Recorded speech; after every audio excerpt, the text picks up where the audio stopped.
जिस किसी ने भी इस बीज को देखा उसे मरना पड़ता है, लेकिन मैंने इसे सीधे निगल लिया था और 18 साल तक अपने अंदर पाला, क्योंकि मरने से पहले मेरे पिता ने मुझसे कहा था कि जैसे ही ये बीज मेरे अंदर अंकुरित होगा, मेरी जिंदगी पूरी तरह बदल जाएगी। लेकिन बीज के अंकुरित होने से पहले मैं बोल नहीं सकता, क्योंकि जैसे ही मैं अपना मुंह खोलूंगा, इस बीज की ओरा बाहर आ जाएगी, जिससे स्वर्गीय बिजली का क्रोध आकर्षित होगा और मैं बिजली गिरने से मर भी सकता हूं। इसलिए पूरे 18 सालों तक मैंने एक भी शब्द नहीं बोला और लोगों को लगा कि मैं गूंगा हूं। कल इन 18 सालों का आखिरी दिन है, लेकिन आज कुछ ऐसा हो गया जिसकी मैंने उम्मीद नहीं की थी। उस समय जियान लुआई अपनी गर्दन पर बड़ा चाकू रखकर चिल्ला रही थी, मैं फैन चेन से शादी करने से पहले मरना पसंद करूंगी। ये सुनकर किसी ने कहा, लुआई, अगर तुम ये रिश्ता तोड़ोगी तो लोग कहेंगे कि तुम एहसान फरामोश हो। ये सुनते ही हियन लुआ गुस्से में जमीन पर पैर पटकते हुए बोली, मुझे परवाह नहीं, मैं फैन चेन से शादी नहीं करूंगी। पिता, मेरे लिए कोई रास्ता निकालिए। हियन जेंग बहुत परेशान था और उसकी नजर अनजाने में मेरी तरफ गई, जो कोने में बैठा था।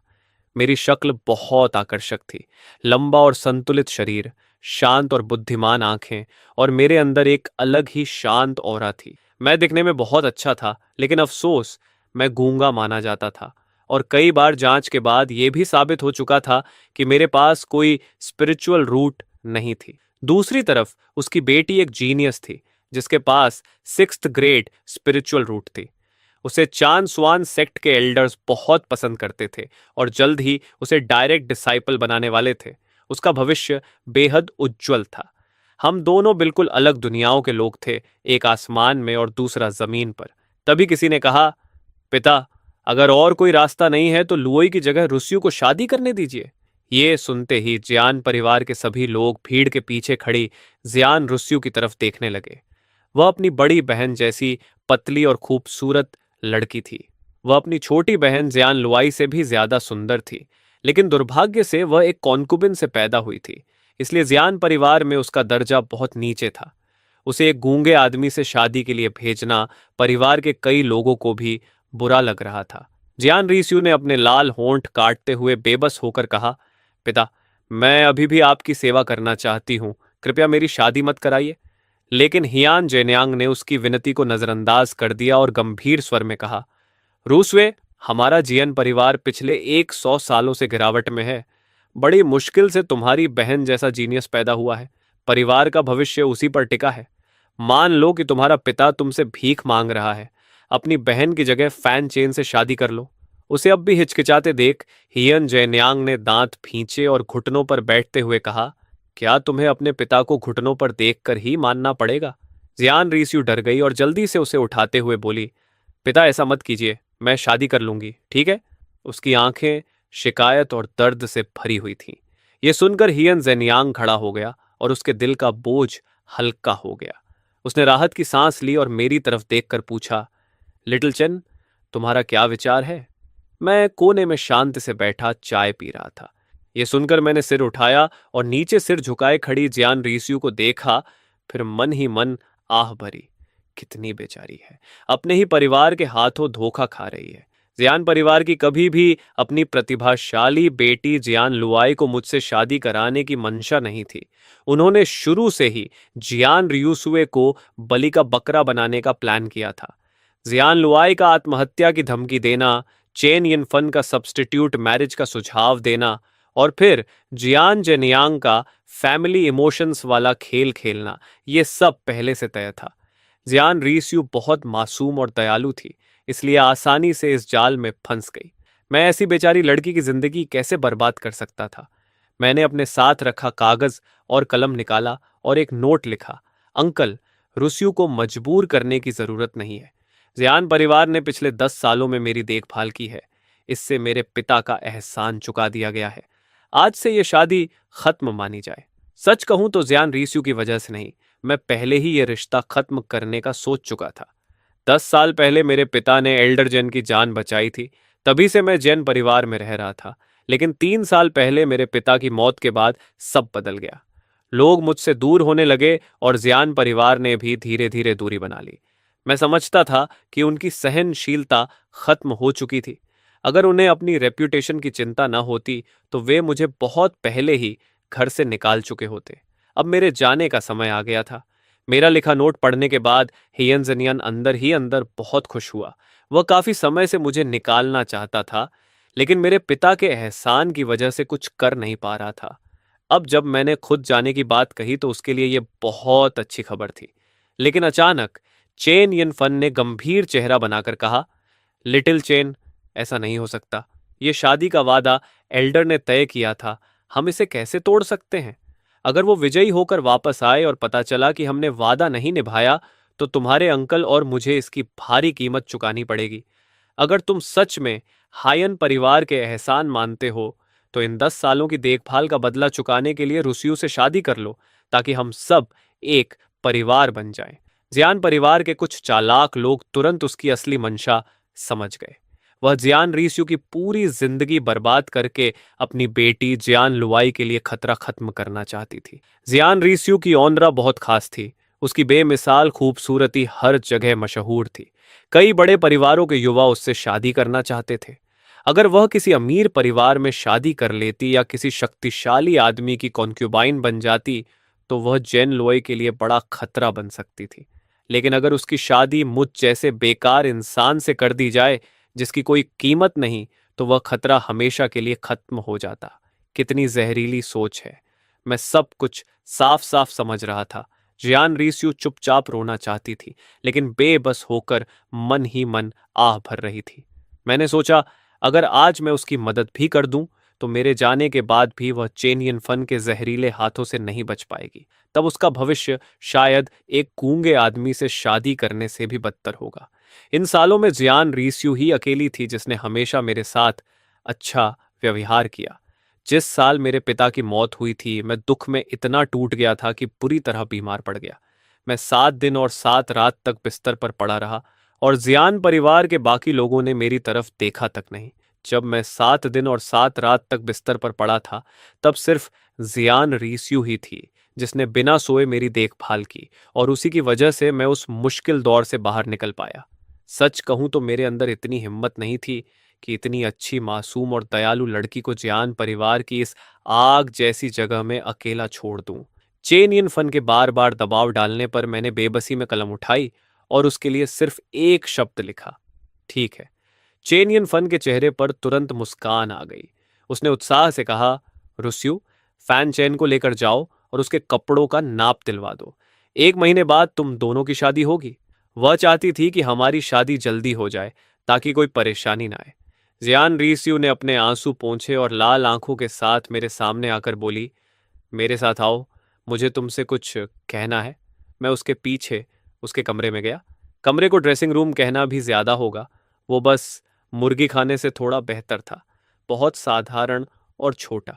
जियान रीस्यू ने दराज खोली और कोने में छुपा हुआ एक छोटा सा पाउच निकाला, जो अलग अलग आकार के टूटे हुए चांदी के सिक्कों से भरा था।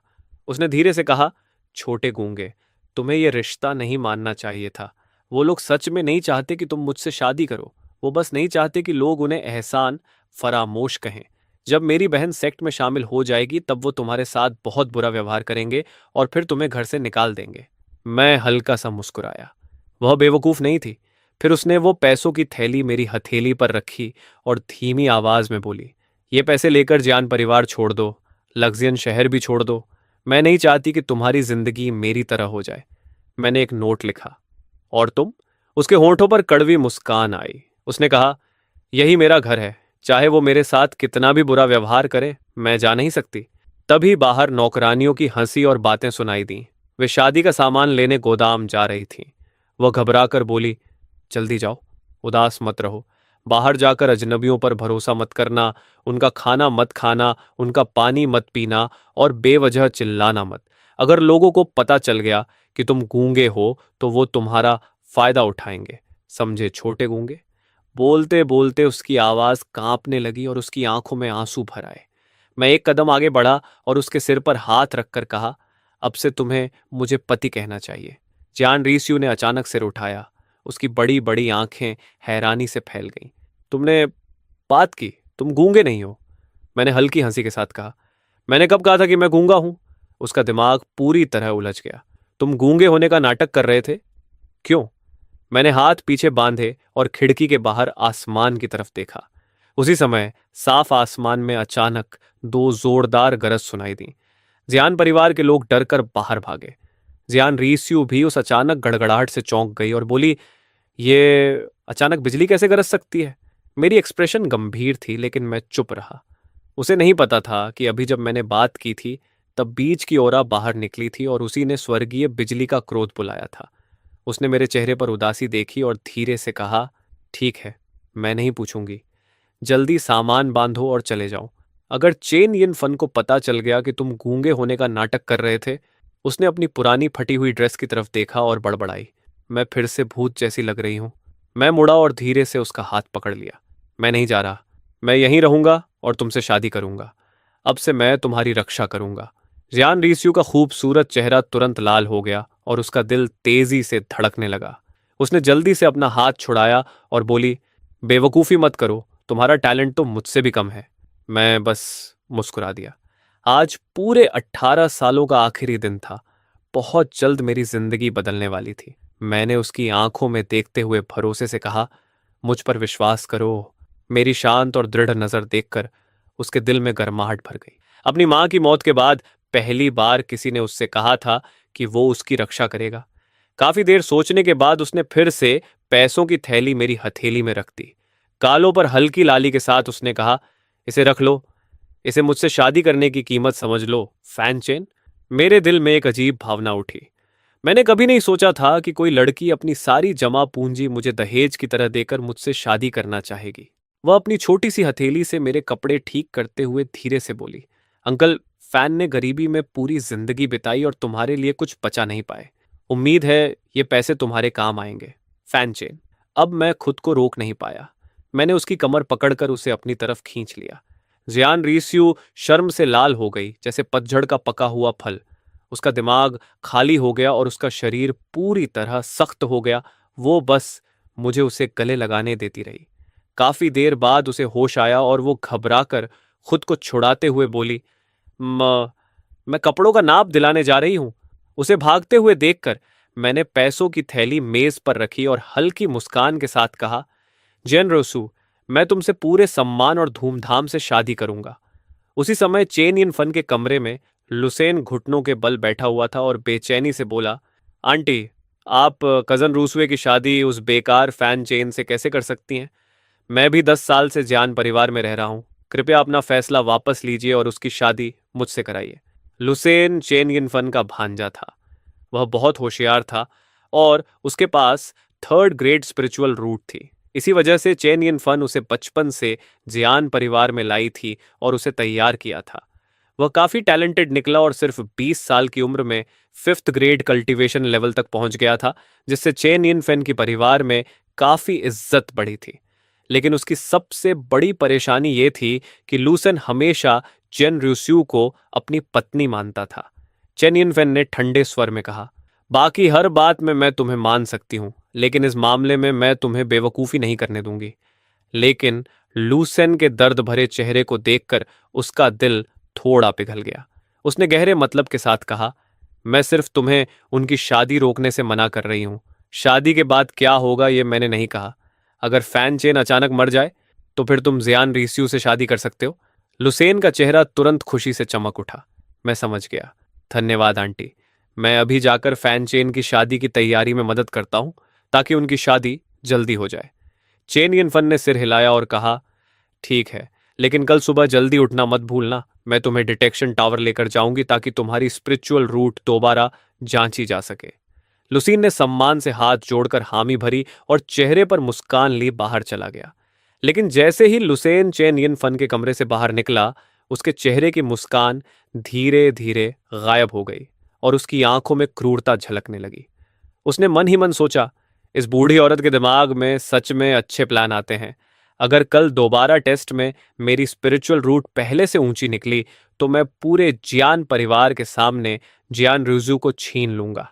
अगली सुबह बहुत जल्दी जियान परिवार के पश्चिमी आंगन के एक साधारण कमरे में मैं बेचैनी से इधर उधर टहल रहा था और बीच बीच में खिड़की से आसमान की तरफ देख रहा था। मेरी आंखें पूरी रात जागने की वजह से लाल हो चुकी थीं। मैं बेहद बेचैन था। मैं इस दिन का 18 सालों से इंतजार कर रहा था। मुझे लगा था कि मेरी इच्छा शक्ति बहुत मजबूत है और मैं इस पल का शांत मन से स्वागत करूंगा। लेकिन जब यह दिन सच में आया तो मैं पूरी रात सो नहीं पाया और दिल में अजीब बेचैनी थी। तभी आसमान से एक चमकदार रोशनी बादलों को चीरते हुए कमरे में आ गिरी। लगभग उसी समय मेरे दिमाग में क्रैक होने जैसी आवाज आई, जैसे कोई सख्त खोल टूट रहा हो। बीज आखिर अंकुरित हो गया। मैं तुरंत पालथी मारकर बैठ गया और अपनी सांस रोक ली। अंधेरे में मैंने देखा कि मिट्टी से एक नन्हा सा हरा अंकुर बाहर निकला। उसके प्रकट होते ही ऐसा लगा जैसे किसी सर्वोच्च अस्तित्व को गुस्सा आ गया हो। एक के बाद एक भयानक बिजली उस पर गिरने लगी और उसे फिर से मिट्टी में दबाने लगी, लेकिन वह छोटा अंकुर धीरे धीरे खुलता गया। हरा अंकुर उन सारी बिजलियों को ऐसे निगल रहा था जैसे वे उसके लिए पोषण हो, और मेरी आंखों के सामने वह पढ़ते पढ़ते एक अंतहीन विशाल पेड़ बन गया। जब बिजली को समझ आ गया कि वह उसकी वृद्धि रोक नहीं सकती, तो वह धीरे धीरे शांत हो गई। उस प्राचीन टेसु डिवाइन ट्री से हरी रोशनी की किरणें निकलीं और मेरे शरीर में समाने लगीं। फिर मेरे डेंटियन में एक स्पिरिचुअल रूट बनने लगी। स्पिरिचुअल रूट, मेरे पास स्पिरिचुअल रूट है। मैंने 18 साल इस बदलाव का इंतजार किया था और आखिर वो दिन आ गया। थोड़ी देर बाद मैंने खुद को शांत किया और अपनी स्पिरिचुअल रूट को ध्यान से देखा, लेकिन उसे देखकर मैं हैरान रह गया। वो पूरी तरह ट्रांसपेरेंट थी। मेरी स्पिरिचुअल रूट का कोई रंग ही नहीं था। जियान लुआई की स्पिरिचुअल रूट आसमानी नीले रंग की थी, जो 6th ग्रेड रूट को दर्शाती थी। सुना था कि सबसे ऊंची फाइट स्पिरिचुअल रूट होती है जो 9 ग्रेड होती है, लेकिन ट्रांसपेरेंट स्पिरिचुअल रूट के बारे में मैंने कभी नहीं सुना था। लगता है मुझे इवैल्यूएशन टावर जाकर इसकी पुष्टि करनी होगी। मैंने अपना सिर छुआ और सोचा कि आखिर ये किस लेवल की रूट है। तभी मैंने देखा कि विशाल तैसु डिवाइन ट्री पर बहुत सारे बड़े ट्रांसपेरेंट फल लगे हुए थे। सबसे नीचे लटक रहे फल के अंदर एक कल्टीवेशन टेक्निक सील्ड थी। जब मैंने उस पर लिखे शब्द साफ देखे तो मैं दंग रह गया। High level mysterious technique, ascending dragon sutra. मैं पूरी तरह हिल गया। जियान परिवार जैसी पुरानी ताकत के पास सिर्फ mid level royal sword technique थी, लेकिन ये मिस्टीरियस हाई लेवल टेक्निक तो पूरी दुनिया में खून खराबा करवा सकती थी। मेरी सांसें तेज हो गईं। मैंने उस फल को लेने के लिए छलांग लगाई, लेकिन एक अदृश्य शक्ति ने मुझे जमीन पर दबा दिया। तभी मेरे दिमाग में जानकारी आई। सबसे निचली परत के फल को सिर्फ वही ले सकता है जो फाउंडेशन एस्टैब्लिशमेंट रेल्म तक पहुंच चुका हो। उसके तुरंत बाद मेरी आंखों के सामने का अंधेरा गायब हो गया और मैं वापस अपने साधारण कमरे में लौट आया। मैंने बिना समय बर्बाद किए जियान मैंजियन छोड़ा और इवैल्यूएशन टावर की तरफ निकल गया। सुबह बहुत जल्दी थी और वहां इवैल्यूएशन के लिए कई लड़के लड़कियां पहले से मौजूद थे। उस समय चेन यन फन लुसेन के साथ टावर के बाहर खड़ी थी और बोली, आज नर्वस मत होना। पिछली बार तुम घबरा गए थे, इसलिए तुम्हारा रिजल्ट नॉर्मल लेवल से नीचे आया था। तुम्हारे पास कम से कम हाई 3rd ग्रेड रूट होनी चाहिए थी, लेकिन नर्वस होने की वजह से सिर्फ मिड 3rd ग्रेड मिली। इसी एक लेवल की कमी की वजह से मैं तुम्हारे लिए जियान परिवार से ज्यादा रिसोर्सेज नहीं ले पाई। लुसेन ने गहरी सांस ली। जियान परिवार के रिसोर्सेज सीमित थे। ज्यादातर जियान लुआई को दिए जाते थे और बाकी टैलेंट के हिसाब से बांटे जाते थे। परिवार में कई लोगों के पास 3rd ग्रेड रूट्स थीं, इसलिए अगर उसका लेवल दूसरों से कम रहा तो उसे बहुत कम रिसोर्सेज मिलते। चेन यन फन ने गंभीरता से कहा, इस बार तुम्हें अपना असली लेवल दिखाना होगा। अगर तुम्हें हाई 3rd ग्रेड मिल गई तो मैं जियन परिवार को मनाकर तुम्हें उनके सोर्ड टेक्निक सीखने का मौका दिला दूंगी। यह सुनकर लूसेन बेहद उत्साहित हो गया। जियान परिवार की स्वॉर्ड टेक्निक एक मिड येलो रैंक टेक्निक थी और लियोन सिटी में काफी ताकतवर मानी जाती थी। सिर्फ जियान परिवार के कोर मेंबर्स ही इसे सीख सकते थे। 10 साल तक सबको खुश करने के बाद आखिर अब उसे जियान परिवार की सबसे कीमती चीज छूने का मौका मिल रहा था। अपनी खुशी में उसने अचानक मुझे देखा और चौंक गया। वह जानता था कि मैं भी उसकी तरह अपनी असली ताकत छिपा रहा था, लेकिन मैं अभी भी गूंगे होने का नाटक कर रहा था ताकि किसी को शक न हो। उसने तिरस्कार भरी नजरों से सिर हिलाया और बोला, तुम पहले भी कई बार इवैल्यूएशन करवा चुके हो, लेकिन हर बार रिजल्ट यही आया कि तुम्हारे पास कोई स्पिरिचुअल रूट नहीं है। उसने मेरे कंधे पर थपथपाते हुए कहा, स्पिरिचुअल रूट जैसी चीजें जन्म से होती हैं, या तो होती हैं या नहीं होती। पूरी जिंदगी एक आम इंसान बनकर जीने में क्या बुराई है? ऐसी चीजों के पीछे क्यों भाग रहे हो जो तुम्हें मिल ही नहीं सकती? तभी टावर का दरवाजा खुला। अंदर का टावर मास्टर एक झुका हुआ बूढ़ा आदमी था। उसने कहा, पुराने नियम वही हैं। जिसकी इवैल्यूएशन एक्स्ट्रॉर्डनरी होगी उसे टेक्निक रिवॉर्ड्स मिलेंगी। लेकिन किसी ने ज्यादा रिएक्शन नहीं दिया, क्योंकि पिछले कई दशकों में सिर्फ जेन लोय ही ऐसी थी जिसे रिवॉर्ड मिला था। लूसेन आत्मविश्वास से भरा हुआ था। उसने मुझे तिरछी नजर से देखा और मजाक उड़ाते हुए मुस्कुराया, थोड़ी देर बाद मेरे असली स्पिरिचुअल रूट लेवल को देखकर कहीं डर मत जाना। उसे पूरा भरोसा था कि इस बार उसकी high third grade spiritual route निकलेगी और उसके बाद जियान परिवार में उसकी पोजीशन और भी ऊंची हो जाएगी।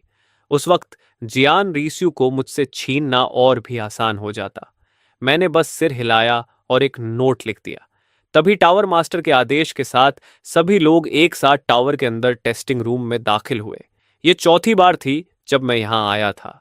पत्थर का दरवाजा बंद होने के बाद मैं घबराहट में सीक्रेट रूम के बीचों बीच रखी चीज को देखने लगा। वहां हवा में एक क्रिस्टल रूलर तैर रही थी, जिस पर 9 अलग अलग रंगों के निशान बने थे, जो लेवल 1 से लेकर लेवल 9 तक को दर्शाते थे। जब कोई अपनी हथेली उस पर रखता तो स्पिरिचुअल रूट की क्षमता के हिसाब से रूलर एक्टिवेट होती और संबंधित रंग दिखाकर रूट का लेवल बताती। इसकी टेस्टिंग बेहद एक्यूरेट थी, इसमें कभी गलती नहीं होती थी। मैंने गहरी सांस ली, आगे बढ़ा और अपनी हथेली क्रिस्टल रूलर पर रख दी। अगले ही पल रूलर तेज रोशनी से चमक उठी। नीचे से एक एनर्जी वेव उठी और धीरे धीरे लाल निशान तक पहुंची, फिर बिना रुके नारंगी निशान पार कर गई। मेरा रुका हुआ दिल थोड़ा शांत हुआ। फिर वेव पीले निशान तक पहुंची और हैरान कर देने वाली स्पीड से हरे निशान से टकराई। मेरा दिल तेजी से धड़कने लगा। हरा रंग फोर्थ ग्रेड स्पिरिचुअल रूट को दर्शाता था, जो पहले ही लूसेन से बेहतर था। लुक्सियन सिटी में भी इसे काफी रेयर और अच्छा टैलेंट माना जाता था, लेकिन वेव के रुकने का कोई इरादा नहीं था। सियान और फिर ब्लू। मैंने अपनी मुट्ठियां कस लीं। मेरा दिल जोर जोर से कांपने लगा। सिक्स्थ ग्रेड स्पिरिचुअल रूट, मैं जनलोय के लेवल तक पहुंच चुका था, लेकिन वेव फिर भी नहीं रुकी। Purple 7th grade, black 8th grade. मेरा दिल गले तक आ गया और मेरा मुंह सूख गया। मैं लक्ष्यन सिटी का हाईएस्ट रिकॉर्ड तोड़ चुका था, लेकिन टेस्ट अभी भी खत्म नहीं हुआ था। वेव एक झटके में सबसे ऊंचे वाइट मार्क तक पहुंच गई। मेरी पुतलियां सिकुड़ गईं और आंखों में बेकाबू खुशी भर गई। मेरे पास legendary 9th grade spiritual root थी, एक ऐसी लेवल जो पहले कभी नहीं देखी गई। लेकिन शौक यहीं खत्म नहीं हुआ, क्योंकि वो वेव फिर भी नहीं रुकी और ऊपर बढ़ती रही। क्रिस्टल रूलर के ऊपर सिर्फ खाली जगह थी, वहां कोई निशान नहीं था, लेकिन वेव लगातार ऊपर चढ़ती रही और आखिर एक जोरदार धमाके के साथ रूलर से बाहर निकल गई और सीक्रेट रूम से बाहर उड़ गई। मैं पूरी तरह स्तब्ध रह गया। ये आखिर किस तरह की स्पिरिचुअल रूट है? लगभग उसी समय बगल वाले रूम में लूसेन अपनी क्रिस्टल रूलर को देख रहा था। उसकी वेव बहुत धीरे धीरे ऊपर बढ़ रही थी, जैसे दीवार पर रेंगता हुआ घोंघा। बड़ी मुश्किल से वो मिडिल थर्ड ग्रेड और हाई थर्ड ग्रेड के बीच आकर रुक गई और उसका चेहरा बेहद बदसूरत हो गया। वह गुस्से से चिल्लाया, ऊपर जा, ऊपर जा, जल्दी ऊपर जा, कमीनी चीज। उसने क्रिस्टल रूलर को फूंक मारते हुए गालियां दी। उसे पूरा यकीन था कि इस बार हाई थर्ड ग्रेड मिल जाएगी, लेकिन वो बस पाल बराबर अंतर से चूक गया। इसी छोटी सी कमी की वजह से वह जियान परिवार के रिसोर्सेस और चेन यिन फन द्वारा वादा की गई स्वॉर्ड टेक्निक दोनों खोने वाला था। तभी मेरी क्रिस्टल रूलर से निकली वेव उसके सीक्रेट रूम के पास से गुजरी। उसकी जबरदस्त इंपैक्ट फोर्स ने लूसेन की वेव को फिर से एक्टिवेट कर दिया। जो वेव पहले रुक चुकी थी, वो अचानक फिर ऊपर बढ़ने लगी और हरे, सायन, ब्लू, पर्पल और ब्लैक मार्क्स पार कर गई। आखिर वो धीरे धीरे व्हाइट मार्क तक पहुंची और वहां रुककर तेज चमकने लगी। बाहर टावर मास्टर आराम से रैटन चेयर पर बैठा था, एक हाथ में कलम और दूसरे में रिकॉर्ड बुक लिए हुए। तभी सीक्रेट रूम नंबर 3 की स्टोन डोर पहले चमकी और हल्की लाल रोशनी निकली। उसने आलस से रिकॉर्ड देखा और बुदबुदाया, सीक्रेट रूम नंबर 3, जू टिंटिन, जो फैमिली की बेटी लो फर्स्ट ग्रेड स्पिरिचुअल रूट। उसके बाद बाकी रूम्स भी एक एक करके चमकने लगे। Secret room number 7, Yuan Gon, Chan family chamber of commerce का young master, high first grade spiritual root. Secret room number 1, सेंसन यू, चेन क्लैन का young master, low first grade. कई रिजल्ट्स दर्ज करने के बाद टावर मास्टर ने सिर हिलाया और आह भरी। लक्ष्यन सिटी हर साल और कमजोर होती जा रही है। अगर कुछ समय पहले जियान लुआई जैसी 6th ग्रेड स्पिरिचुअल रूट वाली प्रतिभा पैदा न हुई होती तो ल्यूशियान सिटी की टेस्टिंग टावर बंद होने वाली थी। तभी अचानक लूसन के सीक्रेट रूम से सफेद रोशनी फूट पड़ी। टावर मास्टर ने अपनी आंखें रगड़ी और कंफ्यूज्ड एक्सप्रेशन के साथ देखा। वाइट क्रिस्टल रूलर पर वाइट मार्क। अगले ही पल उसके चेहरे का रंग उड़ गया। वह जोर से खड़ा हुआ और उसकी ऑरा इतनी तेज थी कि उसकी रटन चेयर कई मीटर दूर उड़ गई। उसके बूढ़े चेहरे पर अविश्वसनीय शौक था। 9th grade spiritual root. जैसे ही ये शब्द उसके मुंह से निकले, सफेद रोशनी अचानक सूरज की तरह तेज हो गई और पूरी टेस्टिंग टावर को चमकदार सफेद रोशनी से भर दिया। टावर भी उस रोशनी को रोक नहीं पाई और वो एक विशाल सफेद बीम बनकर आसमान चीरते हुए बादलों के पार निकल गई। उसी समय जान परिवार में जान लुओय अपनी मेडिटेशन खत्म कर रही थी। स्पिरिचुअल ऑरा उसके चारों तरफ घूम रही थी और उसकी आंखें चमक रही थीं। पास में जियान जेन्यांग गर्व से भरा खड़ा था। लुओई, इतनी कम उम्र में तुमने बॉडी रिफाइनमेंट का 9 लेवल पार कर लिया। हमारी लग्जियन सिटी में ऐसा पहले कभी नहीं हुआ। जियान लुआओ ने घमंड से कहा। आखिर मैं 6th ग्रेड स्पिरिचुअल रूट हूं। इतनी तेज कल्चरेशन होना कोई हैरानी की बात नहीं। जब मैं चानुआन सेक्ट जाऊंगी और मुझे मिड येलो ग्रेड या high yellow grade spirit stones मिलेंगी, तब मेरी कल्टीवेशन और भी तेज हो जाएगी। तभी उसकी नजर अचानक आसमान में उठती सफेद रोशनी पर पड़ी और वह चौंक गई। पिता, ये क्या है? जियान जेन्यांग ने ऊपर देखा और उसका चेहरा तुरंत बदल गया। क्या क्या दुनिया में 9 ग्रेड स्पिरिचुअल रूट प्रकट हुई है? सियान लुओई अविश्वास में उस रोशनी को देखती रही और अनजाने में अपने लाल होंठ काटने लगी। वह इतनी घमंडी थी कि यह स्वीकार नहीं कर सकती थी कि लुक्सियन सिटी में कोई उससे भी बेहतर टैलेंट वाला हो सकता है। जैसे ही रोशनी धीरे धीरे गायब होने लगी, उसने अपने दांत भींचे, हाथ में पकड़ा एक्सेसरी फेंका और डिटेक्शन टावर की तरफ दौड़ पड़ी। मैं जाकर देखूंगी कि वो कौन है। उसी समय अनगिनत योद्धा पागलों की तरह डिटेक्शन टावर की तरफ दौड़ पड़े, क्योंकि वे उस चमत्कार को अपनी आंखों से देखना चाहते थे जो सैकड़ों साल में सिर्फ एक बार होता है। दूसरी तरफ डिटेक्शन टावर के अंदर पूरी तरह अफरा तफरी मच चुकी थी। जिन वॉरियर्स का टेस्ट चल रहा था, वे सब अपने अपने कमरों से भागकर बाहर आ गए और लूसेन के स्टोन रूम के सामने खड़े होकर हैरानी में जड़ हो गए। टावर मास्टर तो लगभग पागल ही हो गया था। वह लगातार बड़बड़ा रहा था। मिथक, मैंने अपनी जिंदगी में एक मिथक देख लिया। मैंने सच में लेजेंडरी 9 ग्रेड स्पिरिचुअल रूट देख ली। उसने कांपती आवाज में कहा। यह बिल्कुल हमारे त्यान जांगी पेविलियन के मास्टर जैसी स्पिरिचुअल रूट है। तभी एक युवा ने ईर्ष्या से मुट्ठियां भींचते हुए पूछा, टावर मास्टर, क्या 9th ग्रेड सबसे ताकतवर होती है? टावर मास्टर ने उसे घूरा और ठंडे स्वर में कहा, बकवास। बिल्कुल 9 ग्रेड सबसे ताकतवर होती है। लेकिन फिर जैसे उसे कुछ याद आया, वह थोड़ा झिझका और बोला, हालांकि इस दुनिया में एक ऐसी स्पिरिचुअल रूट की कहानी भी है जो 9th ग्रेड से भी ऊपर होती है। उसे बूगी स्पिरिचुअल रूट कहा जाता है। कहा जाता है कि वह इनविजिबल और इंटैंजिबल होती है, पूरी तरह ट्रांसपेरेंट। वो रूट 9th ग्रेड से 10 गुना, 100 गुना ज्यादा ताकतवर होती है। लेकिन वो सिर्फ कहानियों में है, असलियत में नहीं। तुम लोग क्या सोचते हो, इतनी आसानी से कोई बगी स्पिरिचुअल रूट पा सकता है? यह सुनकर पास खड़ा एक कमजोर दिखने वाला युवक कड़वी हंसी हंस पड़ा। उसके चेहरे पर निराशा थी। सिर्फ एक टैलेंट टेस्ट ने उसकी पूरी फ्यूचर स्टेटस तय कर दी थी।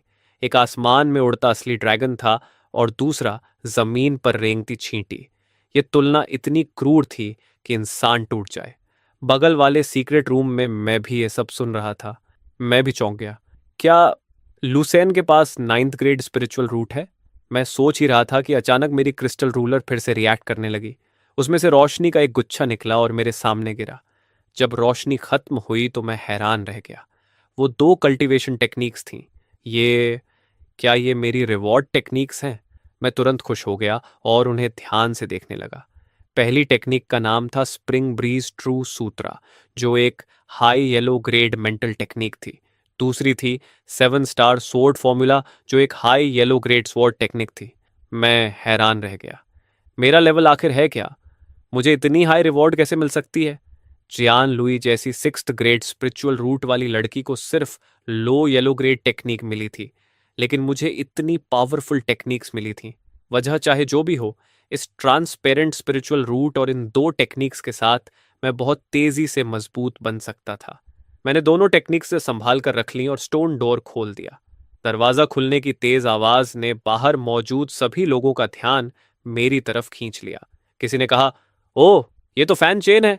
तुमने तो डरा ही दिया था, हमने सोचा लुसेन बाहर आया है। दूसरा हंसते हुए बोला, लगता है फैन चेन इस बार भी बिना स्पिरिचुअल रूट के ही निकला है। कोई और व्यंग्य से बोला, एक आसमान का चोजन सन है जिसके पास 9 ग्रेड रूट है, और दूसरा ऐसा इंसान जिसके पास रूट ही नहीं। फर्क देखो।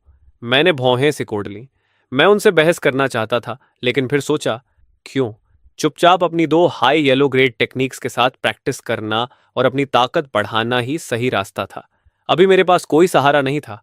अगर लोगों को मेरी असली ताकत पता चल गई तो सिर्फ मुसीबतें आएंगी। तभी जियान लुआओ और जियान जनियांग जल्दी जल्दी वहां पहुंचे और उन्होंने मुझे देखा। जियान जनियांग ने पूछा, फैन चेन, तुम भी यहां हो? अंदर क्या हुआ? जियान लुओ ने अपने लाल होंठ काटते हुए बेचैनी से पूछा। मैंने एक कागज पर लिखा, लूसेन ने 9th grade spiritual root detect की है।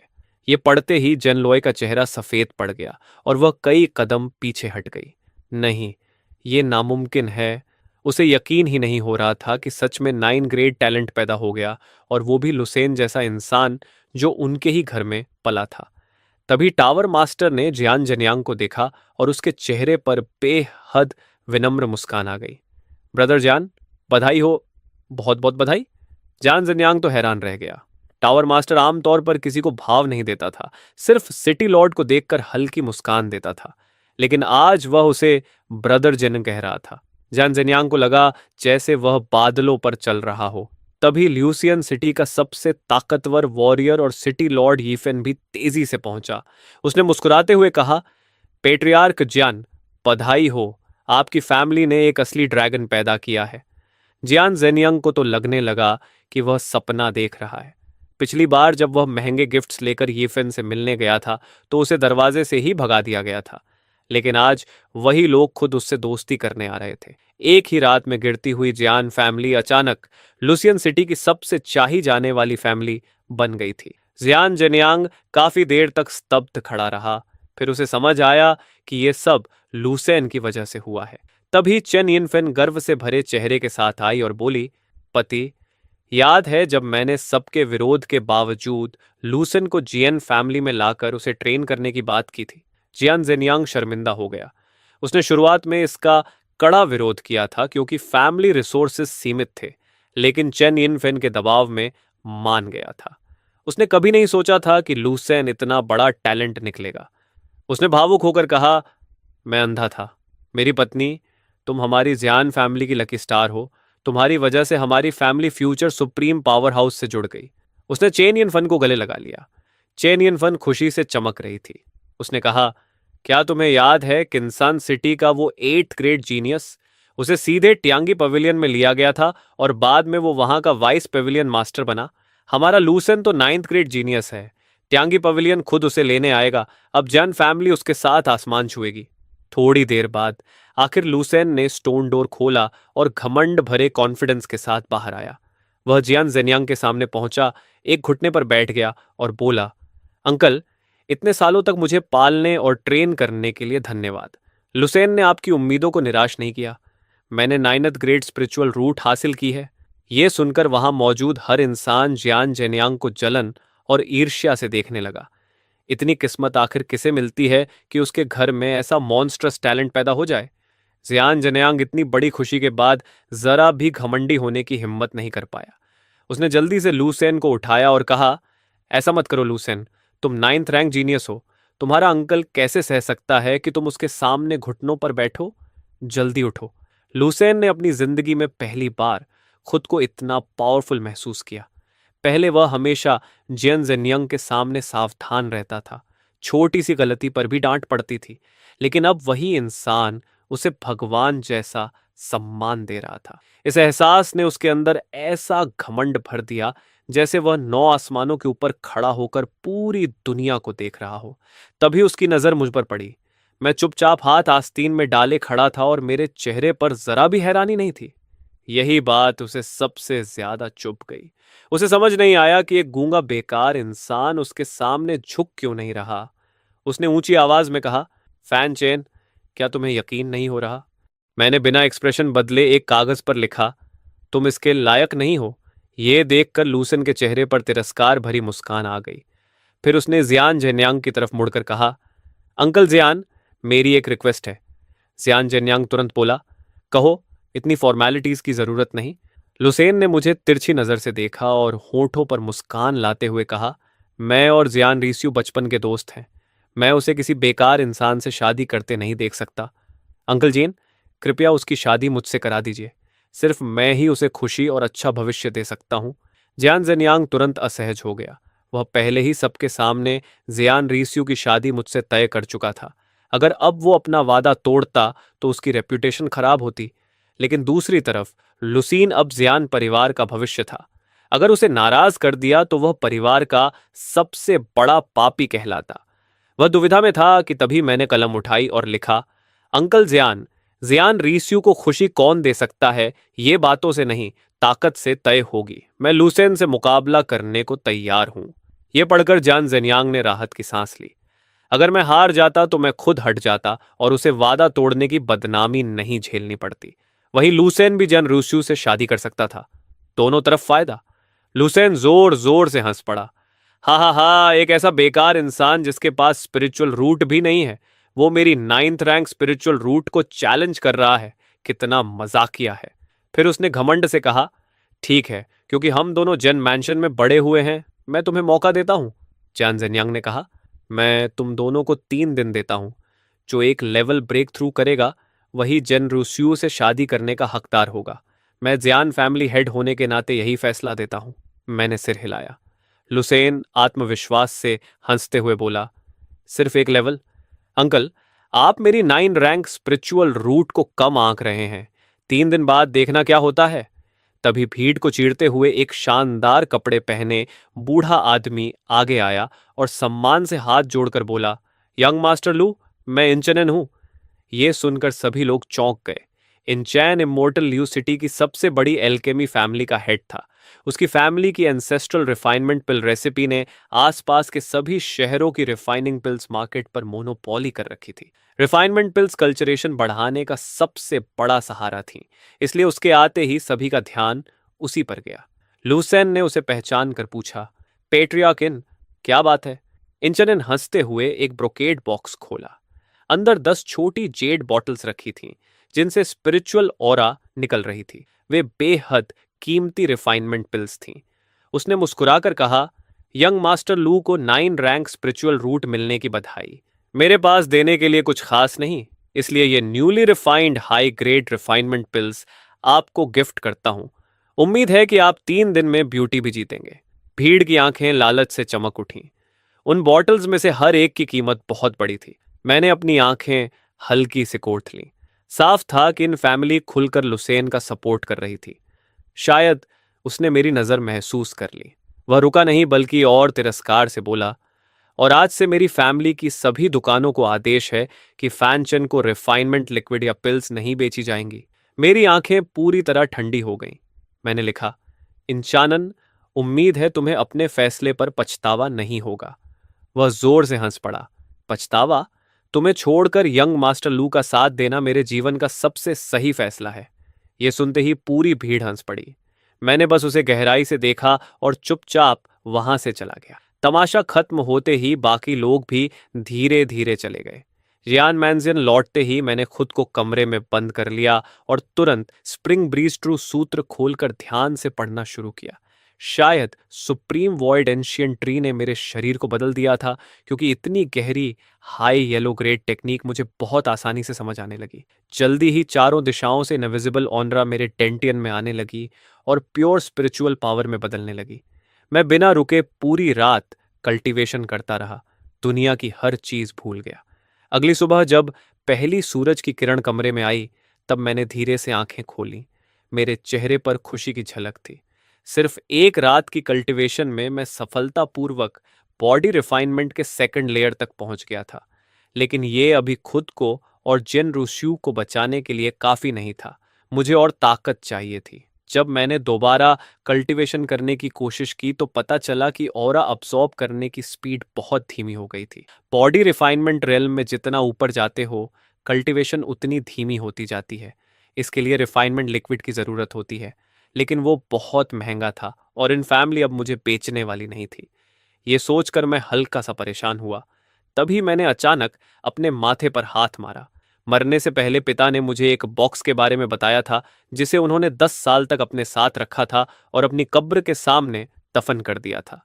उन्होंने कहा था कि सीड जर्मिनेट होने से पहले उसे मत खोलना। क्या उसमें मेरे लिए कल्टीवेशन रिसोर्सेज हो सकते हैं? तभी बगल वाले आंगन से जियन रियुसुए की रोने जैसी आवाज आई। आंट चेन, ये इस महीने मेरे एंसेस्टर्स द्वारा दिए गए रिसोर्सेज हैं, कृपया इन्हें मुझसे मत छीनिए। मैंने बाहर झांका और देखा कि चेन यिनफन अपनी दो पर्सनल मेड्स के साथ जियान रीस्यू को दीवार के पास दबाए खड़ी थी। दोनों मेड्स ने उसके हाथ पकड़ रखे थे, जबकि चेन यिनफेन उसके कपड़ों से जबरदस्ती एक बॉटल रिफाइनमेंट लिक्विड निकाल रही थी। उसका चेहरा हल्का ठंडा हो गया और चेन यिनफेन ने तिरस्कार से कहा, ये मत सोचो कि मुझे नहीं पता तुम ये रिफाइनमेंट लिक्विड उस बेकार फैन चेन को देने वाली थी। इतना कहकर उसने रिफाइनमेंट लिक्विड की बोतल जोर से जमीन पर पटक दी। कीमती रिफाइनमेंट लिक्विड पूरे जमीन पर फैल गया और मिट्टी में मिल गया। जियान रीस्यू घबराकर दोनों मेड़ों की पकड़ से छूटने के लिए संघर्ष करने लगी। जैसे ही वो छूटी, तुरंत जमीन पर घुटनों के बल बैठ गई और उस मिट्टी को अपने हाथों से समेटने लगी जो स्पिरिचुअल लिक्विड में भीग चुकी थी। वह कोशिश कर रही थी कि थोड़ा सा लिक्विड ही बचा ले, लेकिन लिक्विड और मिट्टी पूरी तरह मिल चुके थे। अब कुछ भी बचाना बेकार था। यह देखकर उसकी शांत प्रकृति भी टूट गई और उसकी आंखों से आंसू निकल पड़े। वह रोते हुए बोली, श्याओ चेन पहले ही बहुत दुख झेल चुका है, आप लोग उसे इतना क्यों सताते हैं? चैन यिन फन ने बेपरवाही से हाथ झाड़े और कहा, कौन उसे परेशान कर रहा है? ये रिफाइनमेंट लिक्विड हमारी जान फैमिली की है। अगर उसमें हिम्मत है तो खुद जाकर कमा ले। अगर उसे एक औरत से छुपकर रिसोर्सेस लेने पड़ रहे हैं तो हमारी जेन मैंशन ही नहीं, सड़क का भिखारी भी उस पर थूकेगा। चलो। इतना कहकर वह संतुष्ट होकर इतराती हुई चली गई। जेन रिजुए जमीन पर बैठी रही, पूरी तरह बेबस। उसके चेहरे पर गिल्ट साफ दिख रहा था। तभी मैंने उसके कंधे पर हाथ रखा और धीरे धीरे उसकी पीठ थपथपाई। उसने पीछे मुड़कर मुझे देखा और भी ज्यादा रोते हुए बोली, माफ करना श्याओ चेन, मैं सच में बहुत बेकार हूं। अगर मैं थोड़ा और सावधान होती तो चेन यिन फन को पता नहीं चलता। मैंने उसकी पतली पीठ पर हल्के से हाथ फेरा और कहा, पगली, मैं तुम्हारा शुक्रगुजार हूं। तुम्हें कैसे दोष दे सकता हूं? चिंता मत करो, रिफाइनमेंट लिक्विड का इंतजाम मैं खुद कर लूंगा। तुम जाकर आराम करो और मेरी खबर का इंतजार करना। इतना कहकर मैं जल्दी से जियान मैंशन छोड़कर बाहर फेंसान इलाके में पहुंच गया। अपने पिता की कब्र के सामने घुटनों के बल बैठते हुए मैंने कागजी पैसे और अगरबत्तियां जलाईं और धीरे से कहा, पिता, आपका बेटा, ये नालायक बेटा आपसे मिलने आया है। मेरे दिमाग में पिता के साथ बिताए साल घूमने लगे। वह बहुत कम बोलते थे और शराब पीना पसंद करते थे। नशे में होते तो आसमान को गालियां देते जैसे किसी अन्याय का गुस्सा निकाल रहे हों, और होश में होते तो चांद को देखकर चुपचाप रोते रहते। लेकिन चाहे वह नशे में हो या होश में, जब भी मुझे देखते थे उनकी आंखें हमेशा बेहद नरम होती थीं। मैंने हल्की मुस्कान के साथ कहा, पिता, मैं शादी करने वाला हूं, लेकिन जियान लुआई से नहीं बल्कि जियान रियुसुए से, वही लड़की जिसे आप पसंद करते थे। आपने कहा था कि वही मेरे लिए सबसे सही पत्नी होगी। उसका स्वभाव बहुत अच्छा है और वो बहुत समझदार है। ये कहते कहते मैं मुस्कुराया, लेकिन आंखों से आंसू बहने लगे। अगर आप जिंदा होते तो बहुत खुश होते। जब हमारी शादी होगी तो मैं उसे जरूर आपसे मिलाने लाऊंगा। फिर मैंने थोड़ा गिल्ट महसूस करते हुए कहा, लेकिन आपके बेटे को एक छोटी सी समस्या है। मुझे वो बॉक्स खोलना पड़ेगा जो आपने छोड़ा था। आपकी शांति भंग करने के लिए माफ कर दीजिए। मैंने कई बार झुककर माफी मांगी और फिर फावड़ा उठाकर कब्र के सामने की जमीन खोदने लगा। करीब 3 फीट नीचे जाकर मुझे आखिर एक काला बेरियल बॉक्स मिला, जो हैरानी की बात थी कि बिल्कुल भी सड़ा नहीं था। मैंने उसे उठाया और हैरानी से देखा। इतने साल जमीन में रहने के बावजूद उस पर समय का कोई असर नहीं था। मैंने उसका स्विच घुमाया और क्लिक की आवाज आई। वो बॉक्स जिसे मेरे पिता ने 15 साल तक संभाल कर रखा था लेकिन कभी नहीं खोला, आखिर आज खुल गया। जैसे ही बॉक्स खुला, मेरी आंखें चौड़ी हो गईं। अंदर 2 जेड बॉटल्स रखी थीं जिनमें एमरल्ड ग्रीन स्पिरिचुअल लिक्विड भरा हुआ था। ये मिड ग्रेड रिफाइनमेंट लिक्विड था। मैं बेहद खुश हो गया। ये 2 बॉटल्स मेरी सबसे बड़ी परेशानी हल कर सकती थीं। मैंने बॉटल्स उठाई और तभी देखा कि नीचे एक लेटर और एक बैम्बू स्क्रोल भी रखा हुआ था। मेरा दिल जोर से धड़कने लगा। मैंने कांपते हाथों से लेटर खोला और अंदर पिता की हैंडराइटिंग देखकर मेरी आंखें भर आईं। श्याओ चेन, ये 2 bottles mid grade refinement liquid तुम्हें तुम्हारा करंट बॉटल नेक पार करने में मदद करेंगी, लेकिन इससे भी ज्यादा जरूरी नीचे रखा बैम्बू स्क्रोल है। ये तुम्हारे पिता की बनाई ऑर्डिनरी ग्रेड सोल आर्ट है। मेरी अधूरी जिंदगी ने मुझे सिर्फ बेसिक्स समझने दिया और मैं मुश्किल से 2 स्टार सोल मास्टर बन पाया।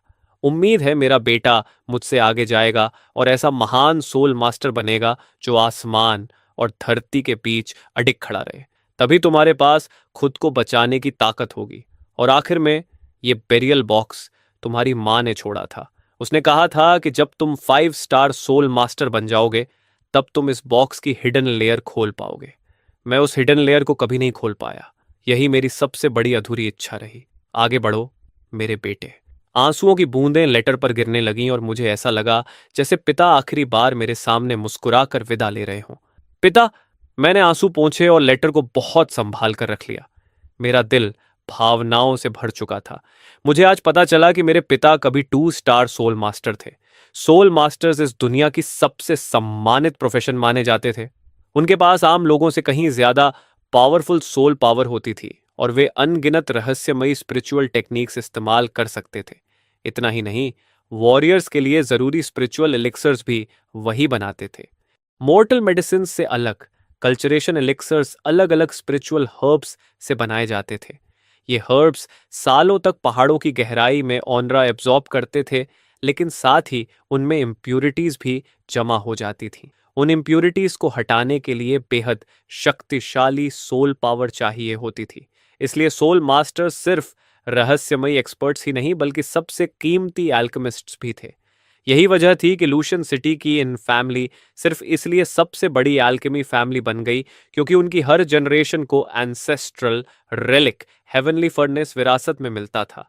एक ऐसा ट्रेजर जो थोड़ी देर के लिए किसी इंसान की सोल पावर बढ़ा सकता था और उसे लगभग सोल मास्टर अप्रेंटिस लेवल तक पहुंचा देता था।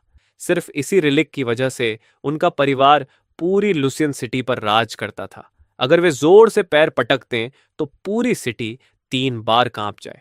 इससे अंदाजा लगाया जा सकता था कि असली सोल मास्टर कितना डरावना होता है। मैंने आखिर बैम्बू स्क्रोल खोला। उसके अंदर अजीब तरह के मुड़े तुड़े सिंबल्स लिखे थे। पहली नजर में तो वे चाइनीज कैरेक्टर्स भी नहीं लग रहे थे। जितना ज्यादा मैं उन अजीब अक्षरों को देखता गया, उतना ही मेरा सिर चकराने लगा। ऊपर लिखा था तैसू, अपर चैप्टर, लेखक स्योयाओ द जियन 8 स्टार सोल मास्टर। उसके नीचे लिखा था, जिन लोगों की सोल पावर मजबूत होगी वही इन अक्षरों को समझ पाएंगे, वरना उन्हें भयानक सिरदर्द होगा और गंभीर स्थिति में उनकी सोल भी नष्ट हो सकती है। सावधानी से अभ्यास करें। तब मुझे समझ आया कि ये अक्षर आंखों से नहीं, सोल से पढ़े जाते हैं और मैं इन्हें समझ पा रहा था। इसका मतलब मेरी सोल आम लोगों से कहीं ज्यादा मजबूत थी और मेरे पास सोल मास्टर बनने की योग्यता थी। ये सोचकर मैं बेहद खुश हो गया। मैं जल्दी जल्दी पढ़ता गया, लेकिन कुछ देर बाद मेरा सिर बुरी तरह दर्द करने लगा और मैं आगे नहीं पढ़ पाया, इसलिए मुझे रुकना पड़ा। मैं तुरंत पिता की कब्र के सामने पालथी मारकर बैठ गया और जो कुछ पढ़ा था उसे मन ही मन समझने लगा। जैसे मैंने पहले स्प्रिंग ब्रीज ट्रू सूत्र सीखी थी, उसी तरह इस टेक्निक को समझना भी मेरे लिए हैरानीजनक रूप से आसान था। थोड़ी ही देर में मैंने आंखें खोलीं और उनमें उत्साह था। लगता था कि मैंने सोल पावर इस्तेमाल करने के कुछ बेसिक मेथड्स सीख लिए थे। मैंने सामने रखी मिड ग्रेड रिफाइनमेंट लिक्विड की 2 बॉटल्स की तरफ देखा। एक बॉटल तुरंत पी ली और दूसरी जेब में रख ली। जैसे ही पावरफुल मेडिसिनल एनर्जी मेरे शरीर में घुसी, मेरे अंदर स्पिरिचुअल ऑरा उफान मारने लगी। मैंने तुरंत कल्टीवेशन शुरू कर दी और उस एनर्जी को लालच से अब्सॉर्ब करने लगा। कुछ ही देर बाद मेरे शरीर के अंदर गहरी कंपन हुई और मैंने आंखें खोल दी। मैं बॉडी टेम्परिंग की तीसरी लेयर तक पहुंच चुका था। मैं हैरान रह गया। मिड ग्रेड रिफाइनमेंट लिक्विड का इफेक्ट इतना जबरदस्त है, तो फिर हाई ग्रेड और सुप्रीम ग्रेड कितने डरावने होंगे। मैंने पिता की कब्र के सामने खोदा हुआ गड्ढा वापस भर दिया, उनकी कब्र को झुककर प्रणाम किया और फिर शहर लौट आया। लेकिन मैं सीधे ज़ियान फैमिली नहीं गया। मैं इमॉर्टल फ्लो सिटी की दूसरी सबसे बड़ी एल्केमी फैमिली वान फैमिली की दुकान ट्रेजर पवेलियन पहुंचा, जिसका बिजनेस अब गिर रहा था। वान फैमिली के पास इन फैमिली जैसा सोल पावर बढ़ाने वाला ट्रेजर नहीं था, इसलिए वे सिर्फ बहुत घटिया प्रोडक्ट्स बना पाते थे और उनका बिजनेस इन फैमिली से काफी कमजोर था। वहां पहुंचकर मैंने ढीला काला रोब पहना, मास्क लगाया और दुकान के अंदर गया। ट्रेजर पवेलियन का मैनेजर आलस से कुर्सी पर लेटा दुकान संभाल रहा था। उसने सुस्त आवाज में पूछा, सर, क्या खरीदना चाहते हैं? मैंने सिर हिलाया और भारी आवाज में कहा, मैं खरीदने नहीं आया। मैनेजर ने हैरानी से मुझे देखा। तो क्या आपके पास कोई हेवनली मटेरियल है बेचने के लिए? मैंने फिर सिर हिलाया। वो भी नहीं। मैनेजर चिढ़ गया और बोला, यह व्यापार की जगह है, ना खरीदना ना बेचना, तो फिर यहां क्यों आए हो? मैंने अपनी जेब से मिड ग्रेड रिफाइनमेंट लिक्विड निकाली और काउंटर पर रख दी। इसे सामान के बदले बदलना है। मैनेजर ने बॉटल देखी और उसका चेहरा अचानक बदल गया। उसकी आंखें शौक से फैल गईं। वह तुरंत कुर्सी से उछल पड़ा और चिल्लाया, ये मिड ग्रेड रिफाइनमेंट लिक्विड है। 10 साल हो गए मैंने फिर से मिड ग्रेड रिफाइनमेंट लिक्विड देखी है। वह इतना एक्साइटेड हो गया कि उसका मेरे प्रति व्यवहार तुरंत सम्मान से भर गया। जल्दी जल्दी इस सम्मानित मेहमान के लिए सबसे अच्छी चाय लाओ। मैं थोड़ा चौंक गया। क्या 10 साल पहले भी मेरे पिता ने ही ऐसा रिफाइनमेंट लिक्विड बेचा था? मैंने ठंडी आवाज में कहा, चाय की जरूरत नहीं, मैं कुछ मटेरियल्स लेना चाहता हूं। तुम्हारी दुकान कितना दे सकती है? मैंने काउंटर पर रखी कलम उठाई और रिफाइनमेंट लिक्विड बनाने के मटेरियल्स की लिस्ट लिख दी। लिस्ट देखते ही मैनेजर और ज्यादा एक्साइटेड हो गया। उसकी आवाज सम्मान से भर गई। वह लगभग झुकते हुए बोला, महाशय, क्या आप सोल मास्टर हैं? पूरी इमॉर्टल फ्लो सिटी में इंचानन के अलावा कोई भी रिफाइनमेंट लिक्विड मटेरियल्स नहीं खरीदता जब तक कि वह सोल मास्टर ना हो। मेरी आवाज ठंडी हो गई। तुम बहुत कुछ जानना चाहते हो? मैनेजर डर गया और तुरंत खुद को थप्पड़ मारते हुए बोला, इस छोटे आदमी ने ज्यादा बोल दिया, कृपया माफ कर दीजिए। अगर मैं सच में सोल मास्टर था तो वह 10 जिंदगियों में भी मुझे नाराज करने की हिम्मत नहीं कर सकता था। मैंने कहा, बकवास बंद करो, बताओ कितना एक्सचेंज कर सकते हो? मैनेजर बोला, मार्केट प्राइस के हिसाब से एक bottle mid grade refinement liquid की कीमत 10,000 सिल्वर टेल्स है। रिफाइनमेंट मटेरियल्स की एक सेट 1,000 सिल्वर टेल्स की पड़ती है, तो हम आपको 10 सेट्स दे सकते हैं। फिर उसने इधर उधर देखा और धीरे से बोला, लेकिन अगर भविष्य में आपके पास और रिफाइनमेंट लिक्विड हो और आप हमें बेचें, तो मैं फैसला लेकर आपको 11 सेट्स दे सकता हूं। मैं अंदर से खुश हो गया। एक बॉटल की कीमत 10,000 सिल्वर टेल्स, जबकि लो ग्रेड की सिर्फ 5,000 होती है, लेकिन उसके इफेक्ट को देखकर यह 2 गुनी कीमत पूरी तरह सही थी। मैंने थोड़ा सोचा और सिर हिला दिया। मैनेजर खुशी से झूम उठा और तुरंत 11 सेट्स मटेरियल्स मेरे सामने रख दिए। हाथ रगड़ते हुए उसने कहा, महाशय, कल लूशियन सिटी की एल्केमी एग्जीबिशन है। अगर आपके पास एक्स्ट्रा रिफाइनमेंट लिक्विड हो तो कृपया वहां हमें बेच दीजिए, ताकि वॉन फैमिली थोड़ी इज्जत बचा सके। उसकी लगभग भीख मांगती हुई एक्सप्रेशन देखकर मैंने हल्का सिर हिलाया। कोशिश करूंगा। ट्रेजर पवेलियन छोड़ने के बाद मैंने कंफर्म किया कि कोई मेरा पीछा नहीं कर रहा। फिर एक सुनसान गली में जाकर डिस्गाइज उतारा और सामान्य रूप से सड़क पर लौट आया।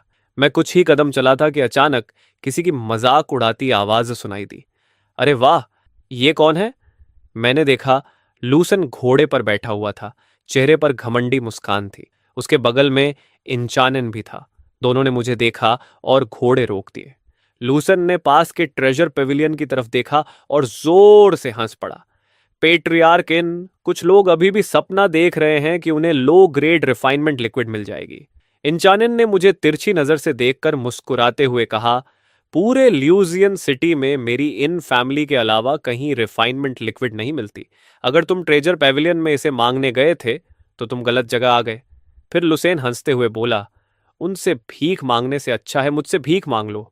शायद मैं तुम्हें रिफाइनमेंट लिक्विड दे दूं, या फिर मुझसे ये मांग लो कि मैं तुम्हारी फियांस को छोड़ दूं। दोनों जोर जोर से हंसते हुए घोड़ों पर आगे बढ़ गए, जबकि इंचानन जाते जाते मुझे तिरछी नजरों से घूरता रहा। दुनिया को नष्ट करने वाले अल्केमी लिक्विड के बारे में भूल जाओ। जब तक मैं इंचानन यहां हूं, तुम अपनी पूरी जिंदगी में अल्केमी लिक्विड की एक बूंद भी पाने के बारे में सोच नहीं सकते। ये कहकर उसने अपने घोड़े को एड़ी मारी और उसे पकड़ने निकल पड़ा। मैंने बस कंधे उचका दिए। लो ग्रेड अल्केमी लिक्विड तो कुत्ते भी नहीं चाहते। ज्यादा देर नहीं हुई थी कि यंग मिस हान वैन सिलन ट्रेजर गैलरी में दाखिल हुई। दुकानदार डर और सम्मान से भरे चेहरे के साथ झुक गया। यंग मिस, मामला वैसा ही है जैसा मैंने पहले आपको बताया था। हान सिलिन की आंखें बेहद तेज थीं। उसने ठंडी आवाज में पूछा, क्या तुमने किसी को उसकी पहचान पता करने भेजा था? दुकानदार का शरीर कांप उठा। यह बूढ़ा नौकर ऐसी हिम्मत कैसे कर सकता है? सोल मास्टर्स को बिल्कुल पसंद नहीं कि कोई उनके सौभाग्यपूर्ण मौकों की जासूसी करे। अगर हम उन्हें नाराज कर दें तो क्या हम हैंग परिवार पर मुसीबत नहीं लाएंगे? हान सिलिन का चेहरा थोड़ा नरम पड़ा। उसने राहत की सांस ली। फिलहाल मैं तुम्हें माफ करती हूं। बहुत अच्छा, तुमने इस मामले को बेहद सही तरीके से संभाला। तुमने उस सोल मास्टर को पर्याप्त फायदे दिए, रिश्ता भी बेहतर किया और जरा भी लापरवाही नहीं की। आगे हमारी वैन फैमिली उस सोल मास्टर को अपने पक्ष में कर पाएगी या नहीं, यह पूरी तरह उसकी इच्छा पर निर्भर करेगा। अगर वह प्रदर्शनी में हमें कुछ मिड ग्रेड ऑल्केमी लिक्विड दे सके तो हम मशहूर हो जाएंगे और साथ ही इन फैमिली से मुकाबला भी कर पाएंगे। जैसे ही मैं हियन मैंशन वापस लौटा, मैंने अंदर पूरा हंगामा देखा। ढूंढो, ध्यान से ढूंढो, चाहे जमीन 3 फीट नीचे तक क्यों ना खोदनी पड़े, जीन रीस्यू को ढूंढ कर लाओ। क्या? कानाने रीस्यू गायब हो गई? मेरा दिल घबराहट से भर गया। तुरंत एक बुरा ख्याल आया। क्या वो बेवकूफ लड़की अकेले ही हेवनली ट्रेजर्स और कीमती मटेरियल्स ढूंढने निकल गई ताकि अपना रियलम तोड़ सके? अंधेरा होने वाला था और वो अब तक वापस नहीं आई थी। हो सकता है वो किसी खतरे में पड़ गई हो। मैंने देर करने की हिम्मत नहीं की। मैं तुरंत शहर के गेट से बाहर भागा और मिस्टी क्लाउड माउंटेन्स की तरफ दौड़ा, वही जगह जहां हेवनली ट्रेजर्स और कीमती मटेरियल्स मिलने की सबसे ज्यादा संभावना थी। मिस्टी क्लाउड माउंटेन्स की एक खाई के किनारे सीने पर चमगादड़ के निशान खड़े हुए 3 ताकतवर आदमी जेन रूस्यू को क्रूर नजरों से देख रहे थे। वह अपने पैरों के नीचे की बेलों को पकड़कर हवा में लटकी हुई थी। लंबे समय तक ऐसे लटके रहने की वजह से उसकी ताकत खत्म हो चुकी थी। उसका चेहरा कागज की तरह सफेद था और उसका शरीर बुरी तरह कांप रहा था। सुंदरी जेन, अब संघर्ष करना बंद कर दो, वरना नीचे गिरकर मांस का ढेर बन जाओगी, आगे खड़े आदमी ने होंठ चाटते हुए कहा। दूसरा आदमी हंसते हुए बोला, चलो जल्दी ऊपर आ जाओ। हर दुश्मनी की जड़ होती है और हर कर्ज का मालिक होता है। हम बस तुम्हें लूसन का जुए का कर्ज चुकाने के लिए पकड़ रहे हैं। हम कसम खाते हैं कि तुम्हारे साथ कुछ गलत नहीं करेंगे। लेकिन ऐसा कहते हुए भी उनकी लालची निगाहें एक पल के लिए भी नहीं हट रही थीं। अगर आकर्षक शरीर वाली जेन र्यूज्यू उनके हाथ लग जाती तो अंजाम सोचना भी मुश्किल था। जेन रिसुए ने दांत भींचकर एक एक शब्द बोलते हुए कहा, सपने में भी मत सोचना। आगे वाला आदमी गुस्से से भर गया। उसकी आंखों में खतरनाक चमक आई। उसे ऊपर खींचो। उसे विश्वास नहीं था कि जेन रुज्यू सच में खुद को छोड़कर इस अथाह खाई में कूद जाएगी। बाकी 2 आदमी तुरंत आगे बढ़े, बेलों को पकड़ा और पूरी ताकत से ऊपर खींचने लगे। जेन रीस्यू को लगा कि वह खाई के किनारे के और करीब आ रही है। वह निराश हो गई। जैसे ही उसने खुद को छोड़कर गिरने का फैसला किया, तभी दूर से तेजी से आते कदमों की आवाज सुनाई दी। उसके तुरंत बाद एक दर्दनाक चीख गूंजी। बेल खींच रहे आदमियों में से एक को अचानक लात मारकर अथाह खाई में गिरा दिया गया। उसकी काली परछाई लगातार चीखते हुए धुंध में गायब हो गई। बचे हुए 2 आदमी गुस्से में पलटे और नए आए व्यक्ति से लड़ने लगे। ज्यादा समय नहीं लगा और एक और आदमी चीखते हुए जमीन पर गिर पड़ा। आखिरी आदमी डर के मारे लड़खड़ाता हुआ भाग गया और कमजोर लेकिन धमकी भरी आवाज में चिल्लाया, स्नो फ्लोटिंग पैलेस के लोगों को मारने की हिम्मत की है? तुम मर चुके हो। तुम पूरी तरह खत्म हो। काना ने रियुसु हैरान रह गई। कौन आया? आखिर स्नो फ्लोटिंग पैलेस के इन 3 लोगों में से एक थर्ड लेयर ऑफ रिफाइनमेंट में था और बाकी 2 सेकेंड लेयर ऑफ रिफाइनमेंट में थे। तभी खाई के किनारे से एक सिर बाहर आया। काना ने रिस्यू ने देखा और तुरंत स्तब्ध रह गई। Shao chain! मैंने हाथ बढ़ाया और उसे एक झटके में ऊपर खींच लिया। नीचे देखा तो उसकी हथेलियां फट चुकी थीं और बहता हुआ खून उस स्पिरिचुअल ग्रास को लाल कर रहा था जिसे वह कसकर पकड़े हुई थी। ज्यादा दबाने की वजह से वह स्पिरिचुअल ग्रास भी टेढ़ी हो चुकी थी और उसकी चमक फीकी पड़ गई थी। उसकी आवाज निराशा से भरी थी। इसे ढूंढने में मुझे बहुत मेहनत लगी थी। मेरा दिल भावनाओं से भर गया। मैंने उसे धीरे से गले लगाया और धीमी आवाज में कहा, भविष्य में मेरे लिए अपनी जान जोखिम में मत डालना। चेन रियोस्यू मेरे सीने से लग गई। उसे इस बात का अफसोस था कि वह मेरी मदद नहीं कर सकी, लेकिन साथ ही इस बात की मिठास भी थी कि मैं उसे इतना महत्व देता हूं। तो मैं फैन जेन के दिल में इतनी महत्वपूर्ण हूं? मैंने उसे शांत किया। फिर मैं जमीन पर पड़े स्नो फ्लोटिंग पैलेस के लोगों की लाशों की तरफ मुड़ा। मेरे मन में एक विचार आया। मैं झुका और थोड़ी देर टटोलने के बाद एक लाश से एक टोकन निकाला। वह सच में स्नो फ्लोटिंग पैलेस का टोकन था।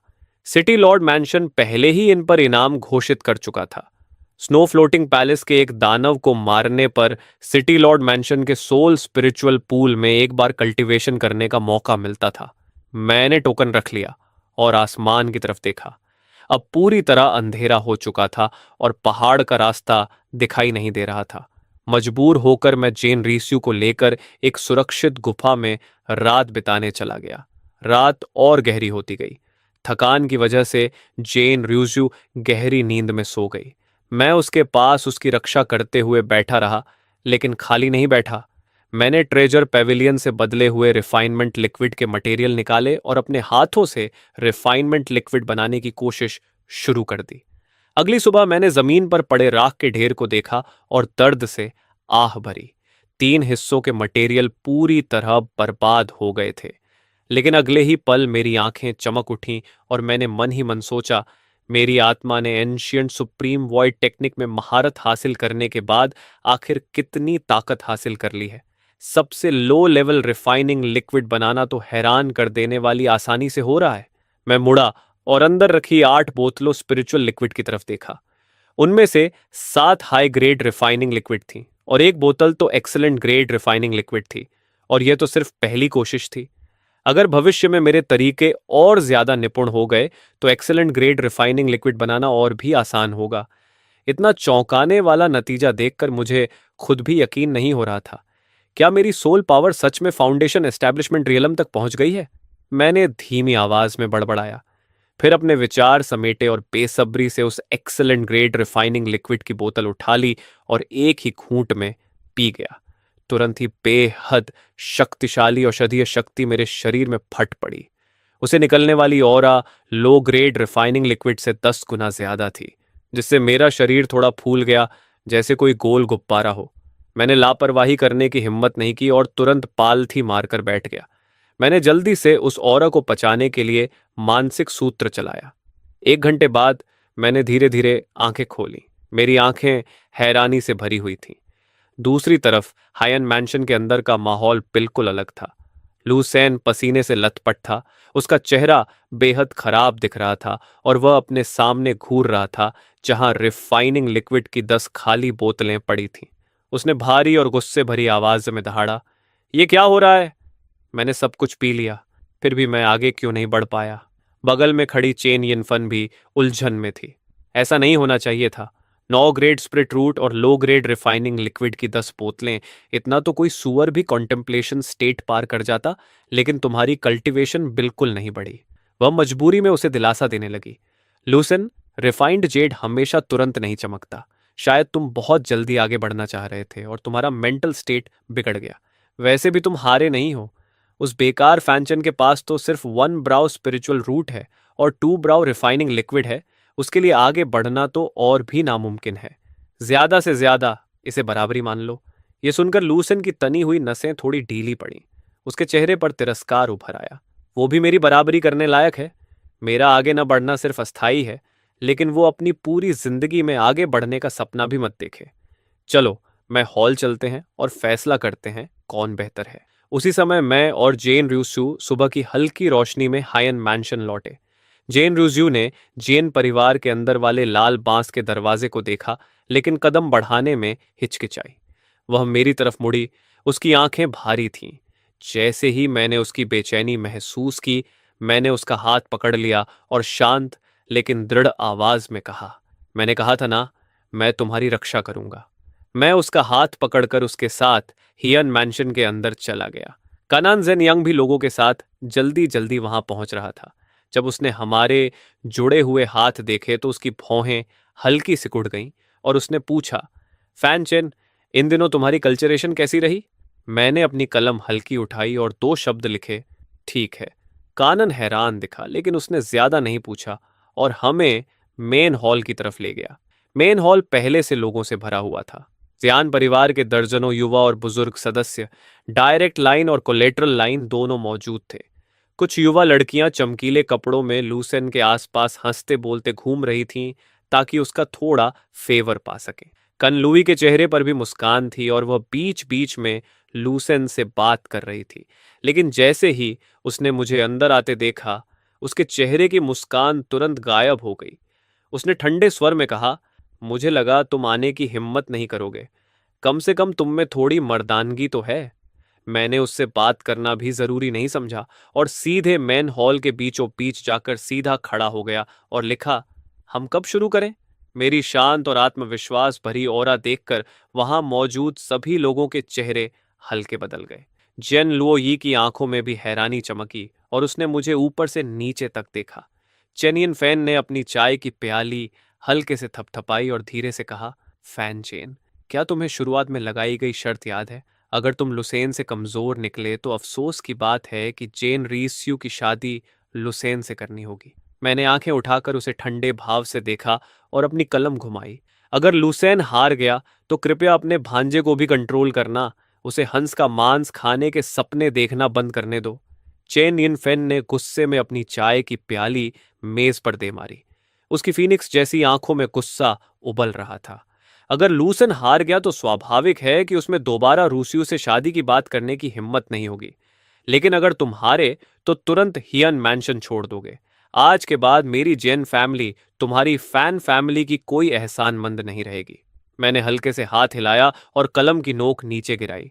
ठीक है, तो फैसला कर लेते हैं कौन बेहतर है। चेन यिनफन के दिल में गुस्सा भरा हुआ था। शुरू करो। लुसेन पूरे आत्मविश्वास के साथ हॉल के बीचों बीच आया। उसके चेहरे पर तिरस्कार साफ लिखा था। मेरे 9 ग्रेड स्पिरिट रूट के सामने तुम्हारे जैसे घटिया फैन परिवार के इंसान को मुकाबले का मौका मिलना चाहिए, तो तुम्हारे पूर्वजों को भी गर्व होना चाहिए। वह बुरी तरह हंसा। उसने अपनी मुट्ठियां उठाईं और हवा में जोर से लहराईं। 5th लेयर ऑफ रिफाइनमेंट की पीक कल्टीवेशन ने हवा तक हिला दी। हियन लुओ ये भी हैरान रह गई। इसने एडवांस नहीं किया, ऐसा कैसे हो सकता है? 10 बोतल रिफाइनिंग लिक्विड के साथ तो मैं, जिसके पास 6th ग्रेड टैलेंट है, भी आगे बढ़ जाती। क्लैन के बाकी लोग भी एक दूसरे को देखने लगे। यह नतीजा सच में अप्रत्याशित था। 9 ग्रेड स्पिरिट रूट उतना ताकतवर नहीं लग रहा था जितना सबने सोचा था। कुछ पल के लिए माहौल अजीब हो गया। चेनियन फैन जल्दी से बात संभालते हुए बोली, कल्टीवेशन का रास्ता आसान नहीं होता। सिर्फ 3 दिनों में 5th लेयर ऑफ रिफाइनमेंट की पीक तक पहुंचना भी बड़ी बात है। ये पहले से ही बहुत शानदार है। हालांकि क्लैन के कई लोगों के दिल में अब भी शक था, लेकिन उन्होंने ज्यादा नहीं सोचा और सिर हिला दिया। हाँ, चाहे कुछ भी हो, ये बिना स्पिरिचुअल रूट वाले किसी बेकार इंसान से तो तुलना नहीं कर सकता। तभी किसी ने अचानक चीख कर कहा, फर्स्ट लेयर ऑफ रिफाइनमेंट, ये फर्स्ट लेयर ऑफ रिफाइनमेंट है।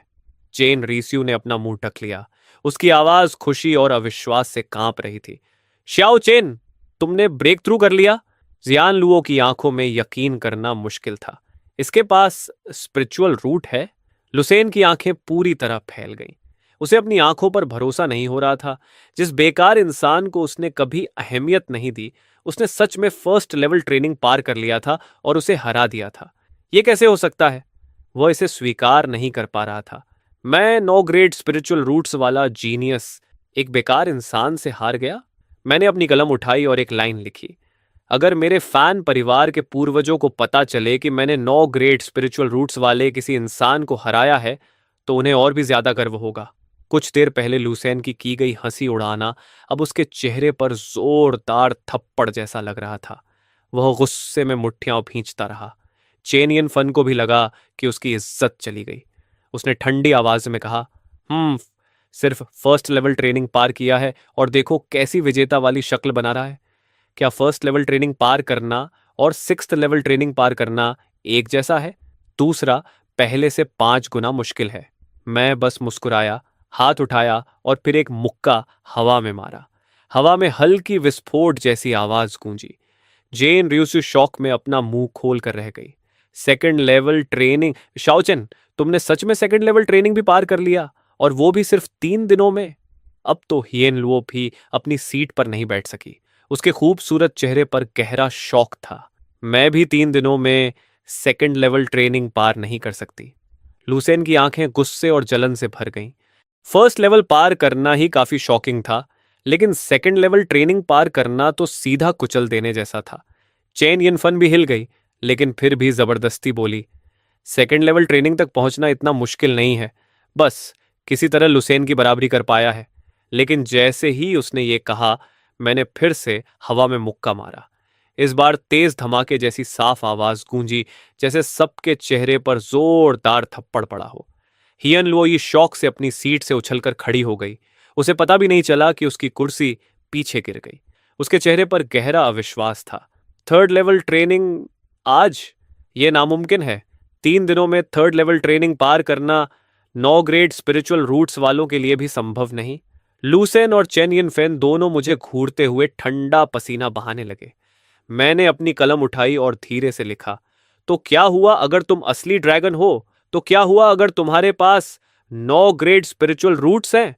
लूसेन ने बेहद अपमान महसूस किया और गुस्से में चिल्लाया, तुम किस बात पर घमंड कर रहे हो? सुन लो, टियनजी पैविलियन के लोग रास्ते में हैं। मैं सीधे टियनजी पैविलियन में शामिल हो जाऊंगा और तुम सिर्फ थर्ड लेवल ट्रेनिंग का एक बदबूदार कीड़ा हो। तुम मेरी बराबरी करने लायक नहीं हो। चेन यिनफेन की भी आज पूरी इज्जत मिट्टी में मिल गई थी। उसने मुझे घूरते हुए चिल्लाकर कहा, अच्छा, तुम्हारे पास स्पिरिचुअल रूट्स हैं। मैं बेकार हूं, तुम बहुत महान हो ना। अगर तुम इतने ही काबिल हो तो 10 दिनों के अंदर मेरे लिए एक शानदार दहेज तैयार करो। अगर नहीं कर पाए तो मुझे एंगेजमेंट तोड़कर जेन रिज्यू की शादी किसी और से कराने का दोष मत देना। यह कहकर उसने मेज पर जोर से हाथ मारा और लूसेन को लेकर गुस्से में चली गई। मैंने बस कंधे उचका दिए और इसकी परवाह नहीं की। अगर यह पहले होता तो शायद मैं भी चिंतित होता, लेकिन अब नहीं, क्योंकि मैं एक सोल मास्टर हूं।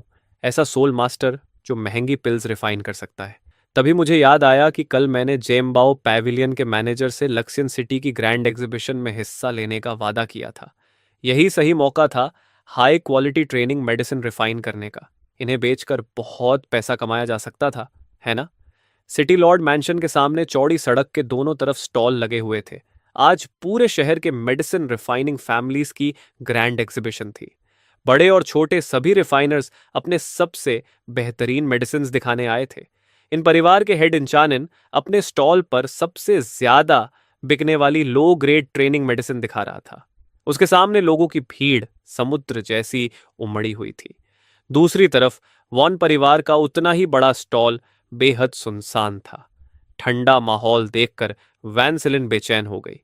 क्या वो एक्सपर्ट सच में आएगा?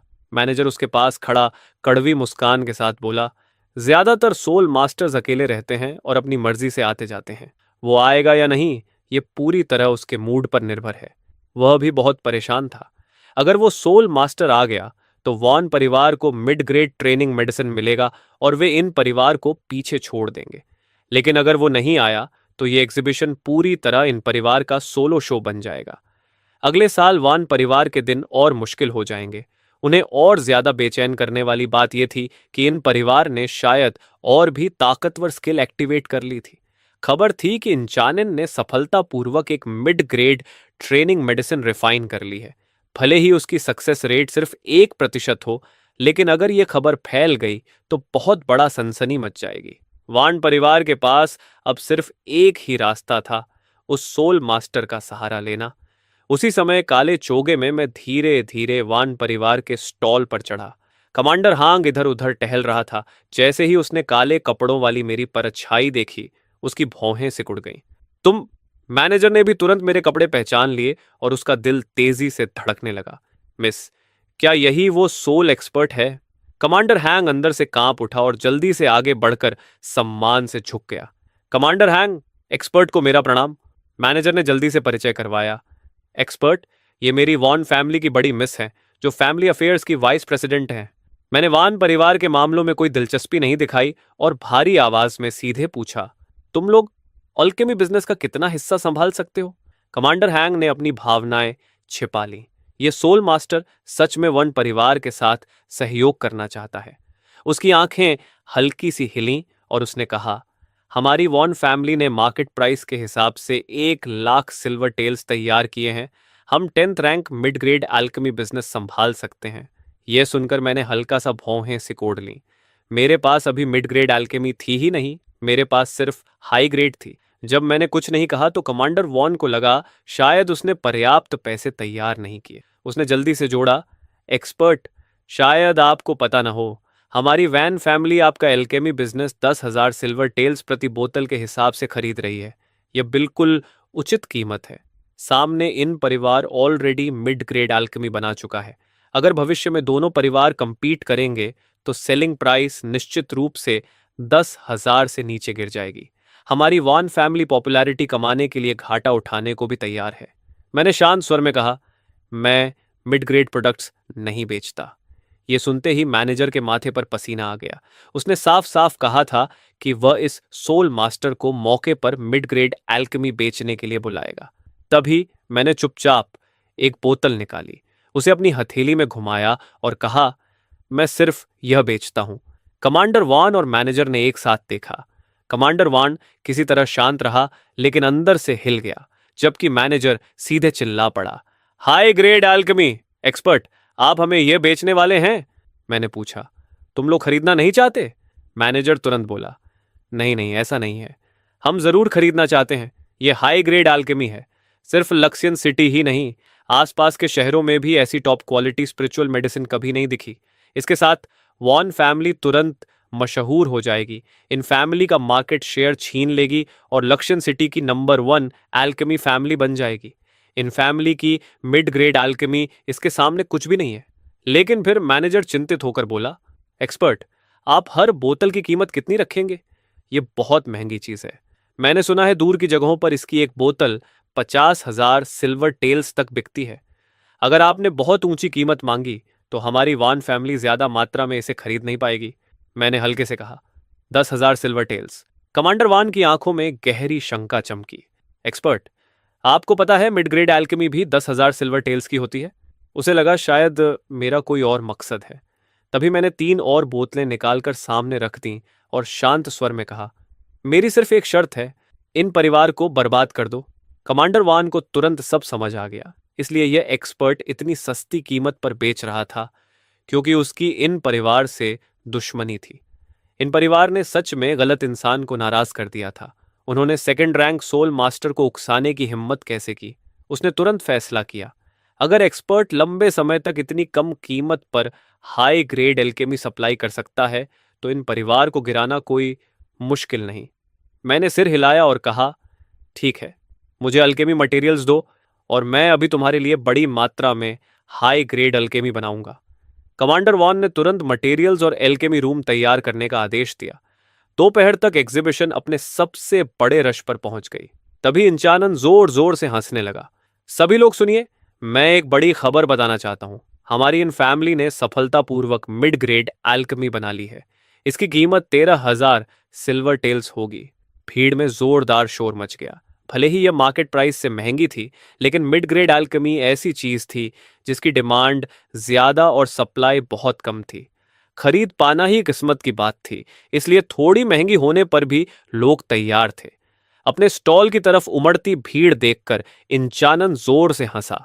जब से पैन फू आया था, इन परिवार की किस्मत लगातार चमक रही थी। तभी कमांडर हैंग भी मुस्कुराते हुए एक लाल कपड़े से ढकी ट्रे लेकर आगे आया और बोला, सभी लोग, हमारी वैन फैमिली भी एक अच्छी खबर बताना चाहती है। इंचैनन चौंक गया। उसने भौहें सिकोड़कर कहा, यह लड़की कोई चाल चल रही है, सिर्फ मेरी इन फैमिली का मुकाबला करना चाहती है। इसके लिए असली ताकत चाहिए। उसके बोल खत्म भी नहीं हुए थे कि कमांडर हैंग के होंठ हल्के से ऊपर उठे और उसने सीधे कहा, आज से वॉन फैमिली सीमित मात्रा में हाई ग्रेड रिफाइनिंग एसेंस उपलब्ध कराएगी। फिर उसने लाल कपड़ा हटाया और हाई ग्रेड रिफाइनिंग एसेंस की बोतल सबके सामने आ गई। पूरा माहौल धमाके की तरह फट पड़ा। इंचानन समझ ही नहीं पाया कि वॉन परिवार ने एक रात में हाई ग्रेड रिफाइनिंग एसेंस कहां से ला दी। वह सच में डर गया जब उसने देखा कि उसके स्टॉल के सामने खड़े सारे ग्राहक दूसरी तरफ भाग रहे हैं। तो वह जल्दी से चिल्लाया, इतना एक्साइटेड मत होइए। हाई ग्रेड रिफाइनिंग एसेंस की कीमत कम से कम 50,000 सिल्वर टेल्स होती है। क्या आप लोग अफोर्ड कर सकते हैं? यह सुनकर कई लोग रुक गए और शर्मिंदा चेहरे बनाने लगे। सच में इतनी कीमती चीज आम लोग खरीद ही नहीं सकते थे। बेहतर है लो ग्रेड और मिड ग्रेड एसेंस ही खरीदी जाए। लेकिन कमांडर वॉन के होंठ फिर से मुस्कुराहट में उठे और उसने कहा, पुराने और नए ग्राहकों का धन्यवाद करने के लिए वॉन फैमिली घोषणा करती है कि अगले 1 महीने तक हाई ग्रेड रिफाइनिंग एसेंस की कीमत सिर्फ 12,000 सिल्वर टेल्स होगी। उसने यह कीमत बहुत सोच समझकर तय की थी। 10,000 एक्सपर्ट को जाएंगे, 1,000 मटेरियल्स का खर्च था और वॉन फैमिली को सिर्फ 1,000 सिल्वर टेल्स का छोटा सा प्रॉफिट मिलेगा। लेकिन इतना भी इन परिवार को हराने के लिए काफी था। जो भीड़ अभी रुकी थी वह फिर से फट पड़ी और पागलों की तरह वैन फैमिली के स्टॉल की तरफ दौड़ गई। ये अफरा तफरी शाम तक चलती रही। दूसरी तरफ इन चांगसेन अपने स्टॉल पर पड़े लो ग्रेड रिफाइनिंग एसेंस को खून भरी आंखों से घूरता रह गया। ये क्या हो रहा है? क्यों? आखिर क्यों? इनचैन समझ ही नहीं पा रहा था कि वैन परिवार के पास इतनी सस्ती हाई ग्रेड रिफाइनिंग एसेंस अचानक कहां से आ गई। ऐसा लग रहा था जैसे ये सब जानबूझकर इन परिवार को निशाना बनाने के लिए किया गया हो। उसने दांत पीसते हुए धीमी आवाज में कहा, कमांडर वान, चाहे तुम किसी के सहारे खड़े हो, अगर तुम हमारी इन फैमिली को गिराना चाहते हो तो अभी बहुत छोटे हो। मुझे भी उसके पीछे खड़े डाउ प्रोटेक्टर को बुलाना पड़ेगा ताकि वह हमारी इन फैमिली की मदद करे। दूसरी तरफ वान परिवार के अस्थाई तंबू में मैं आराम से चाय की चुस्की लेकर गला तर कर रहा था। सिर्फ एक दिन में मैंने कुल 50 बोतल हाई ग्रेड रिफाइनिंग एसेंस और 10 बोतल एक्सीलेंट ग्रेड रिफाइनिंग एसेंस बना ली थी।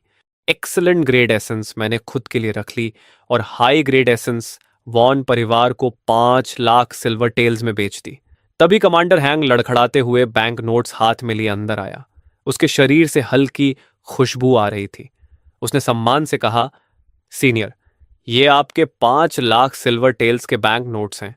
मैं बिना कोई भाव दिखाए उन्हें लेकर अपने कपड़ों में रख लिया और कहा, कल मैं हाई ग्रेड रिफाइनिंग एसेंस का एक और बैच बनाऊंगा। बस सिल्वर और मटेरियल्स तैयार रखना। इतना कहकर मैं जाने के लिए उठा। तभी कमांडर हैंग ने जल्दी से कहा, सीनियर, कृपया रुकिए। उसकी आंखों में समझदारी की चमक थी। हाई ग्रेड रिफाइनिंग एसेंस इन परिवार के आधे साम्राज्य को गिराने के लिए काफी है, लेकिन उनके पास अभी भी लो ग्रेड एसेंस है, इसलिए वे पूरी तरह खत्म नहीं होंगे।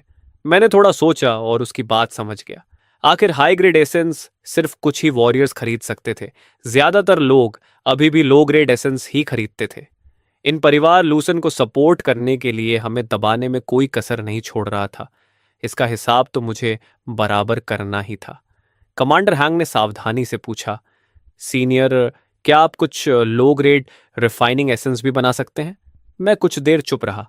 ऐसा नहीं था कि मैं लो ग्रेड एसेंस नहीं बना सकता था, लेकिन उसकी डिमांड बहुत ज्यादा थी। अगर मैं दिन रात भी रिफाइन करता तब भी मार्केट की डिमांड पूरी नहीं होती। मेरी सबसे बड़ी प्रायोरिटी कल्टीवेशन थी। सिर्फ इन परिवार से निपटने के लिए इतना समय बर्बाद करना सही नहीं था। तभी कमांडर हैंग ने पूछा, सीनियर, अगर कुछ रिफाइनिंग अप्रेंटिसेस तैयार किए जाए तो कैसा रहेगा? मैं अचानक सोच में पड़ गया।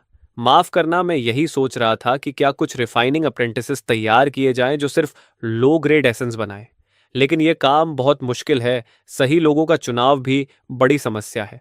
जब समय मिलेगा तब इस बारे में विस्तार से बात करेंगे। मैंने आसमान की तरफ देखा, फिर उठकर वहां से निकल गया। कमांडर हैंग अंदर से बहुत उत्साहित था। आखिर इंचानन सिर्फ अपने फैमिली ट्रेजर्स की मदद से रिफाइनिंग अप्रेंटिस के स्तर तक पहुंचा था। अगर वान परिवार के पास खुद के रिफाइनिंग अप्रेंटिसेस हो जाएं, तो उन्हें भविष्य में कभी चिंता नहीं करनी पड़ेगी। उसने मन ही मन सोचा, जब वह कल मेरी मैंशन आएगा, मैं उसका असली चेहरा जरूर देखूंगा। होप ब्रेकिंग क्रिस्टल हमारे वान परिवार का ट्रेजर है। चेन, जल्दी जाओ और होप ब्रेकिंग क्रिस्टल ले आओ। वह किसी भी डिस्गाइज को देख सकता है। मैं उस रिफाइनर का असली चेहरा देखना चाहती हूँ। एग्जीबिशन छोड़ने के बाद मैं सीधे हायन रेजिडेंस नहीं गया, बल्कि सिटी लॉर्ड मैंशन के पास पहुंचा। मैंने वह टोकन निकाला जो मुझे स्पाइरल हैप्पीनेस पैलेस के लोगों की लाश से मिला था। गार्ड लीडर ने टोकन देखते ही सम्मान से कहा, इतनी कम उम्र में तुम स्पाइरल हैप्पीनेस पैलेस के लोगों को मार सकते हो, सच में कमाल हो। स्पाइरल हैप्पीनेस पैलेस एक ईवल ऑर्गेनाइजेशन थी जो चंगवन सेक्ट के इलाके में फैली हुई थी। वे जलाते, मारते, लूटते और हर तरह की बुराई करते थे। उनकी कई ब्रांचेस थीं। चंगवन सेक्ट ने उन्हें खत्म करने के लिए कई बार रेड की, लेकिन पूरी तरह मिटा नहीं पाई। मजबूर होकर सेक्ट ने अलग अलग सिटी लॉर्ड मैंशंस को रिवॉर्ड मिशंस जारी करने का आदेश दिया। लेकिन स्पाइरल हैप्पीनेस पैलेस के लोग इतने खतरनाक थे कि आम वॉरियर्स उनसे उलझने की हिम्मत नहीं करते थे, इसलिए बहुत कम लोग मिशन पूरा कर पाते थे। गार्ड लीडर बोला, तुम्हें डार्क क्लाउड स्पिरिचुअल पूल में एक बार कल्चरेशन करने का अधिकार है, मेरे साथ चलो। उसके पीछे चलते हुए मैं सिटी लॉर्ड मैंशन के एक कोने में पहुंचा। वहां दो सीक्रेट चैम्बर्स थे और उनके नीचे डार्क क्लाउड स्पिरिचुअल पूल था, जहां से लगातार घनी स्पिरिचुअल ऑनरा निकल रही थी। जब मैं पहुंचा तो एक बैंगनी कपड़े पहनी हुई लड़की पहले से वहां खड़ी थी। वह बेहद लंबी थी, उसकी टांगें सीधी और आकर्षक थीं। पीछे किसी की आहट सुनकर उसने मुड़कर मुझे देखा और ठंडी आवाज में कहा, फोर्थ लेवल की पीक पर पहुंचने के बाद तुम बहुत देर से आए हो। जाओ, एक सीक्रेट चेंबर चुनो और अंदर जाकर आराम करो। मैं सीधा खड़ा हो गया और पूछा, देर से आने का क्या मतलब? गार्ड लीडर ने आह भरते हुए कहा, तो तुम पहले से फोर्थ लेवल पीक पर हो। सच में देर हो गई।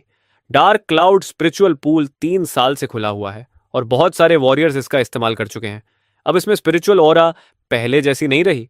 अगर तुम फोर्थ लेवल तोड़ना चाहते हो तो तुम्हारे स्पिरिचुअल रूट्स बेहद अच्छे होने चाहिए या तुम्हारे पास हाई लेवल मेंटल टेक्निक होनी चाहिए। उसने मेरे कपड़ों को देखा। मैं किसी बड़े परिवार का नहीं लग रहा था।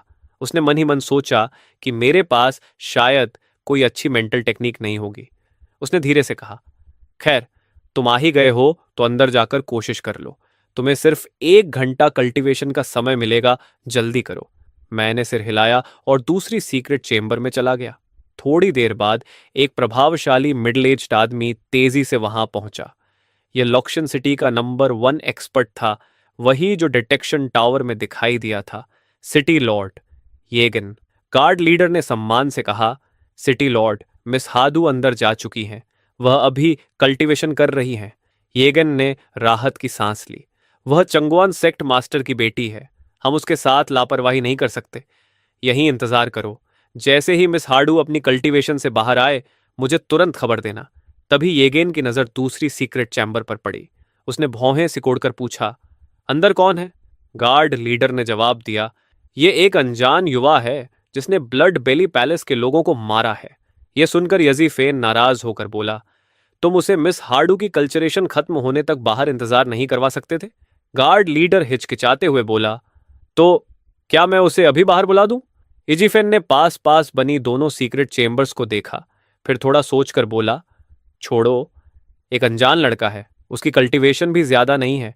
वह मिस हार्डू की कल्टीवेशन पर कोई असर नहीं डालेगा। दूसरी तरफ सीक्रेट चैम्बर के अंदर मैं पूरी तरह कल्टीवेशन में डूब चुका था। मेरी पारदर्शी स्पिरिचुअल रूट्स किसी विशाल पेड़ की जड़ों की तरह, पागलों की तरह आसपास की स्पिरिचुअल ऑरा को निगल रही थी। उसी समय मेरी high level technique clear wind true sutra भी चल रही थी, जो स्पिरिचुअल रूट्स की अब्सॉर्प्शन स्पीड और बढ़ा रही थी। दोनों मिलकर एक साथ ऑरा को खींच रहे थे। बगल वाले कमरे में बैंगनी कपड़े पहनी हुई लड़की अचानक मेडिटेशन से जाग गई। उसने ऑरा के फ्लो को महसूस किया और उसके ठंडे चेहरे पर शक उभरा। यह क्या हो रहा है? मैं अपनी सेक्ट की हाईएस्ट मेंटल टेक्निक कल्टीवेट करती हूं और मेरी स्पिरिचुअल रूट्स भी रेयर क्वालिटी की हैं। ऐसी हालत में ऑरा मेरी तरफ आना चाहिए था। उसने फिर से अपनी टेक्निक चलाई और ऑरा वापस खींचने की कोशिश की, लेकिन उसकी चेंबर की ऑरा वापस आने के बजाय और तेजी से मेरी तरफ बहने लगी। उसके चेहरे पर घबराहट आ गई। क्या दूसरी तरफ वाले की स्पिरिचुअल रूट्स मुझसे कहीं ज्यादा मजबूत हैं?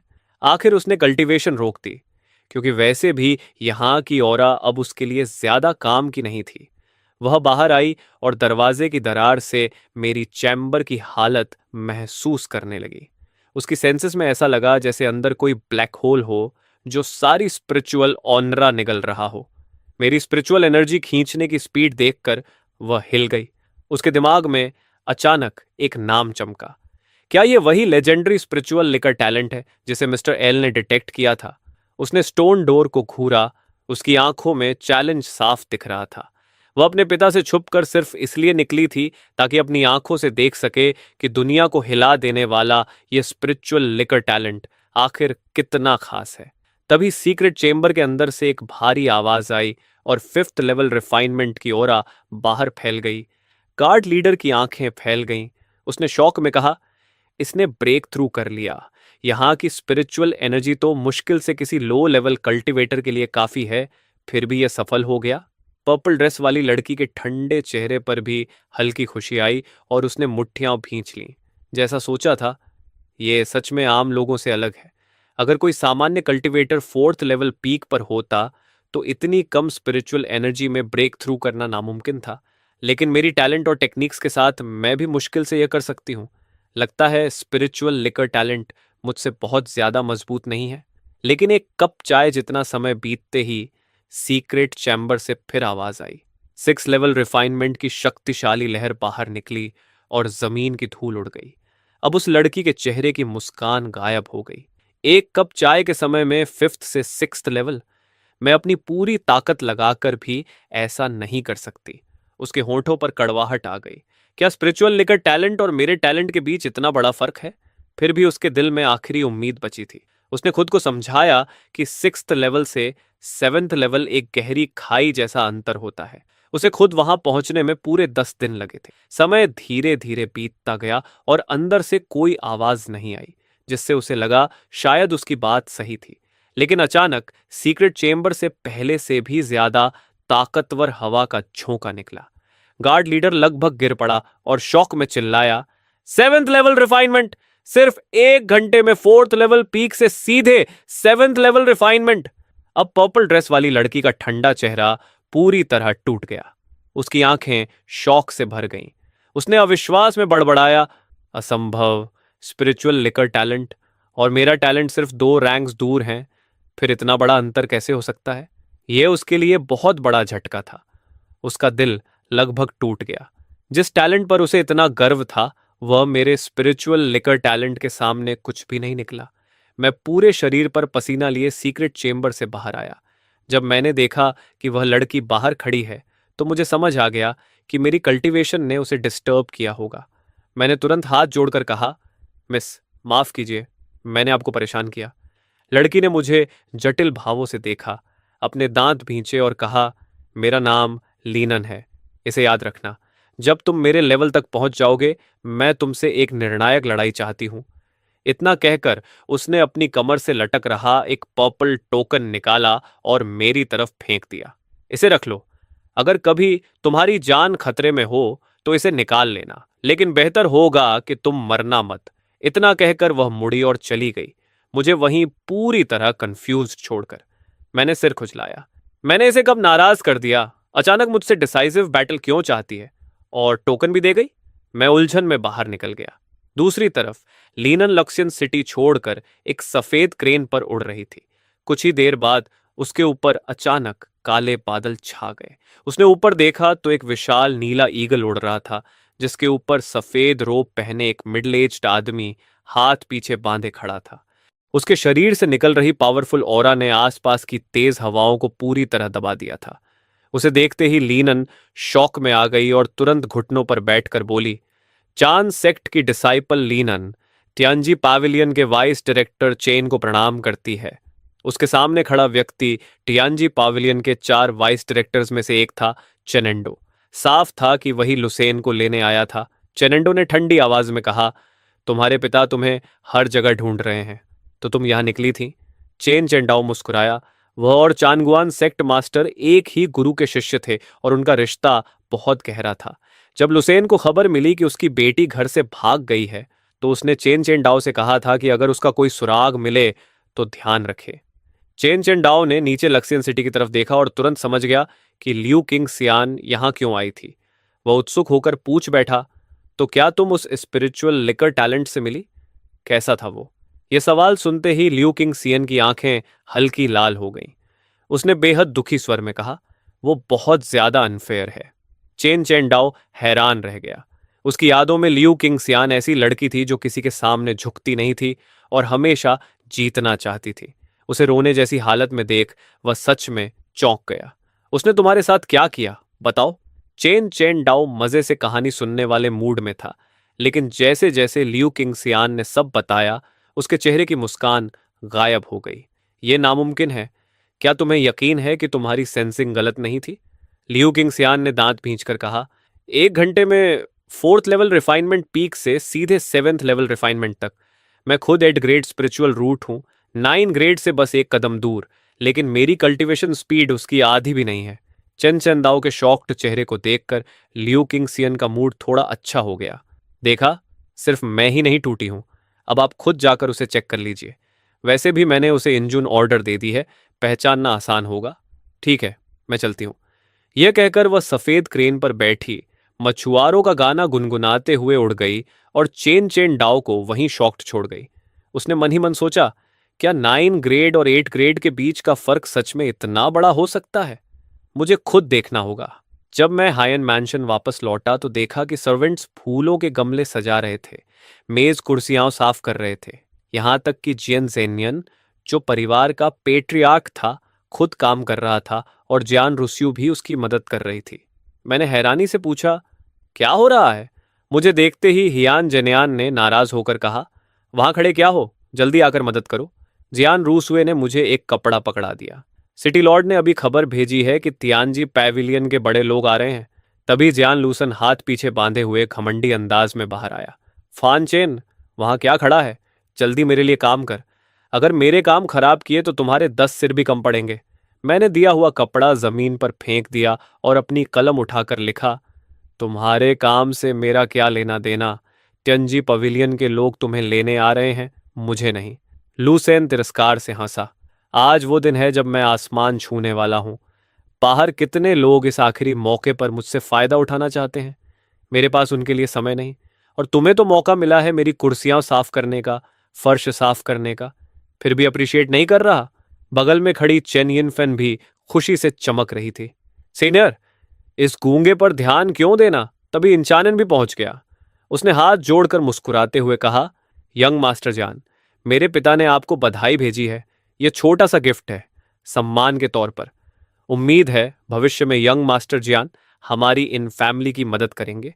उसके पीछे कई ताकतवर आदमी लो ग्रेड रिफाइनिंग लिक्विड की कई पेटियां उठाए हुए थे। यह देखकर पूरी जन फैमिली ने ठंडी सांस ली। इतनी सारी रिफाइनिंग लिक्विड कम से कम 3 लाख सिल्वर टेल्स की थी। हायन जेनियन और चेन यिनफेन डर गए। वे इतना भारी गिफ्ट लेने की हिम्मत नहीं कर पा रहे थे, लेकिन लूसेन जोर से हंसा और सब स्वीकार कर लिया। फैमिली हेड इन, तुम सही समय पर आए हो। आओ आओ, यहां काम करने वाले हर इंसान को एक एक बोतल दो। फिर उसने मेरी तरफ देखकर तिरस्कार से कहा, लेकिन उस गूंगे को कुछ मत देना। इसके बाद क्लैन मेंबर्स से लेकर सर्वेंट्स तक सबको खुशी खुशी लो ग्रेड रिफाइनिंग लिक्विड की एक बोतल मिली। सिर्फ मेरे हाथ खाली रहे। लूसेन मुस्कुराकर बोला, फैनचन, अब पछता रहे हो? एक लो ग्रेड रिफाइनिंग लिक्विड ऐसे ही हाथ से निकल गया, बड़ा नुकसान हो गया। मैंने अपने सीने में रखी हाई ग्रेड और एक्सट्रीम ग्रेड रिफाइनिंग लिक्विड्स को छुआ और सोचा कि इन्हें जल्द ही समझ आएगा कि लोगों को उनकी शक्ल देखकर जज नहीं करना चाहिए। फिर मैंने कलम उठाकर शांति से लिखा, अगर मैं तुम्हारी जगह होता तो टियानजी पवेलियन में ऑफिशियली दाखिल होने से पहले ये गिफ्ट कभी स्वीकार नहीं करता। इंचनेन ने तिरस्कार से कहा, फैनचन, मैं देना चाहता हूं और यंग मास्टर जियान लेना चाहता है, तुम्हें बीच में बोलने की क्या जरूरत? मैंने इंचैन को देखा, हल्की हंसी के साथ लिखा, मुझे बस डर है कि फैमिली हेड इन बाद में दोनों तरफ से नुकसान उठाकर बहुत पछताएगा। इंचानन जोर से हंस पड़ा, मैं पछताऊंगा? मैंने already wine grade spiritual talent पर दांव लगाया है। मुझे पछताने की कोई वजह नहीं दिखती। तभी अचानक तेज हवा चली और एक विशाल नीला ईगल धीरे धीरे जैन परिवार के ऊपर उतरा। उसके ऊपर खड़ा आदमी इतनी भयानक ऑरा छोड़ रहा था कि सबकी सांसें अटक गईं। वह हवा में खड़ा हो गया।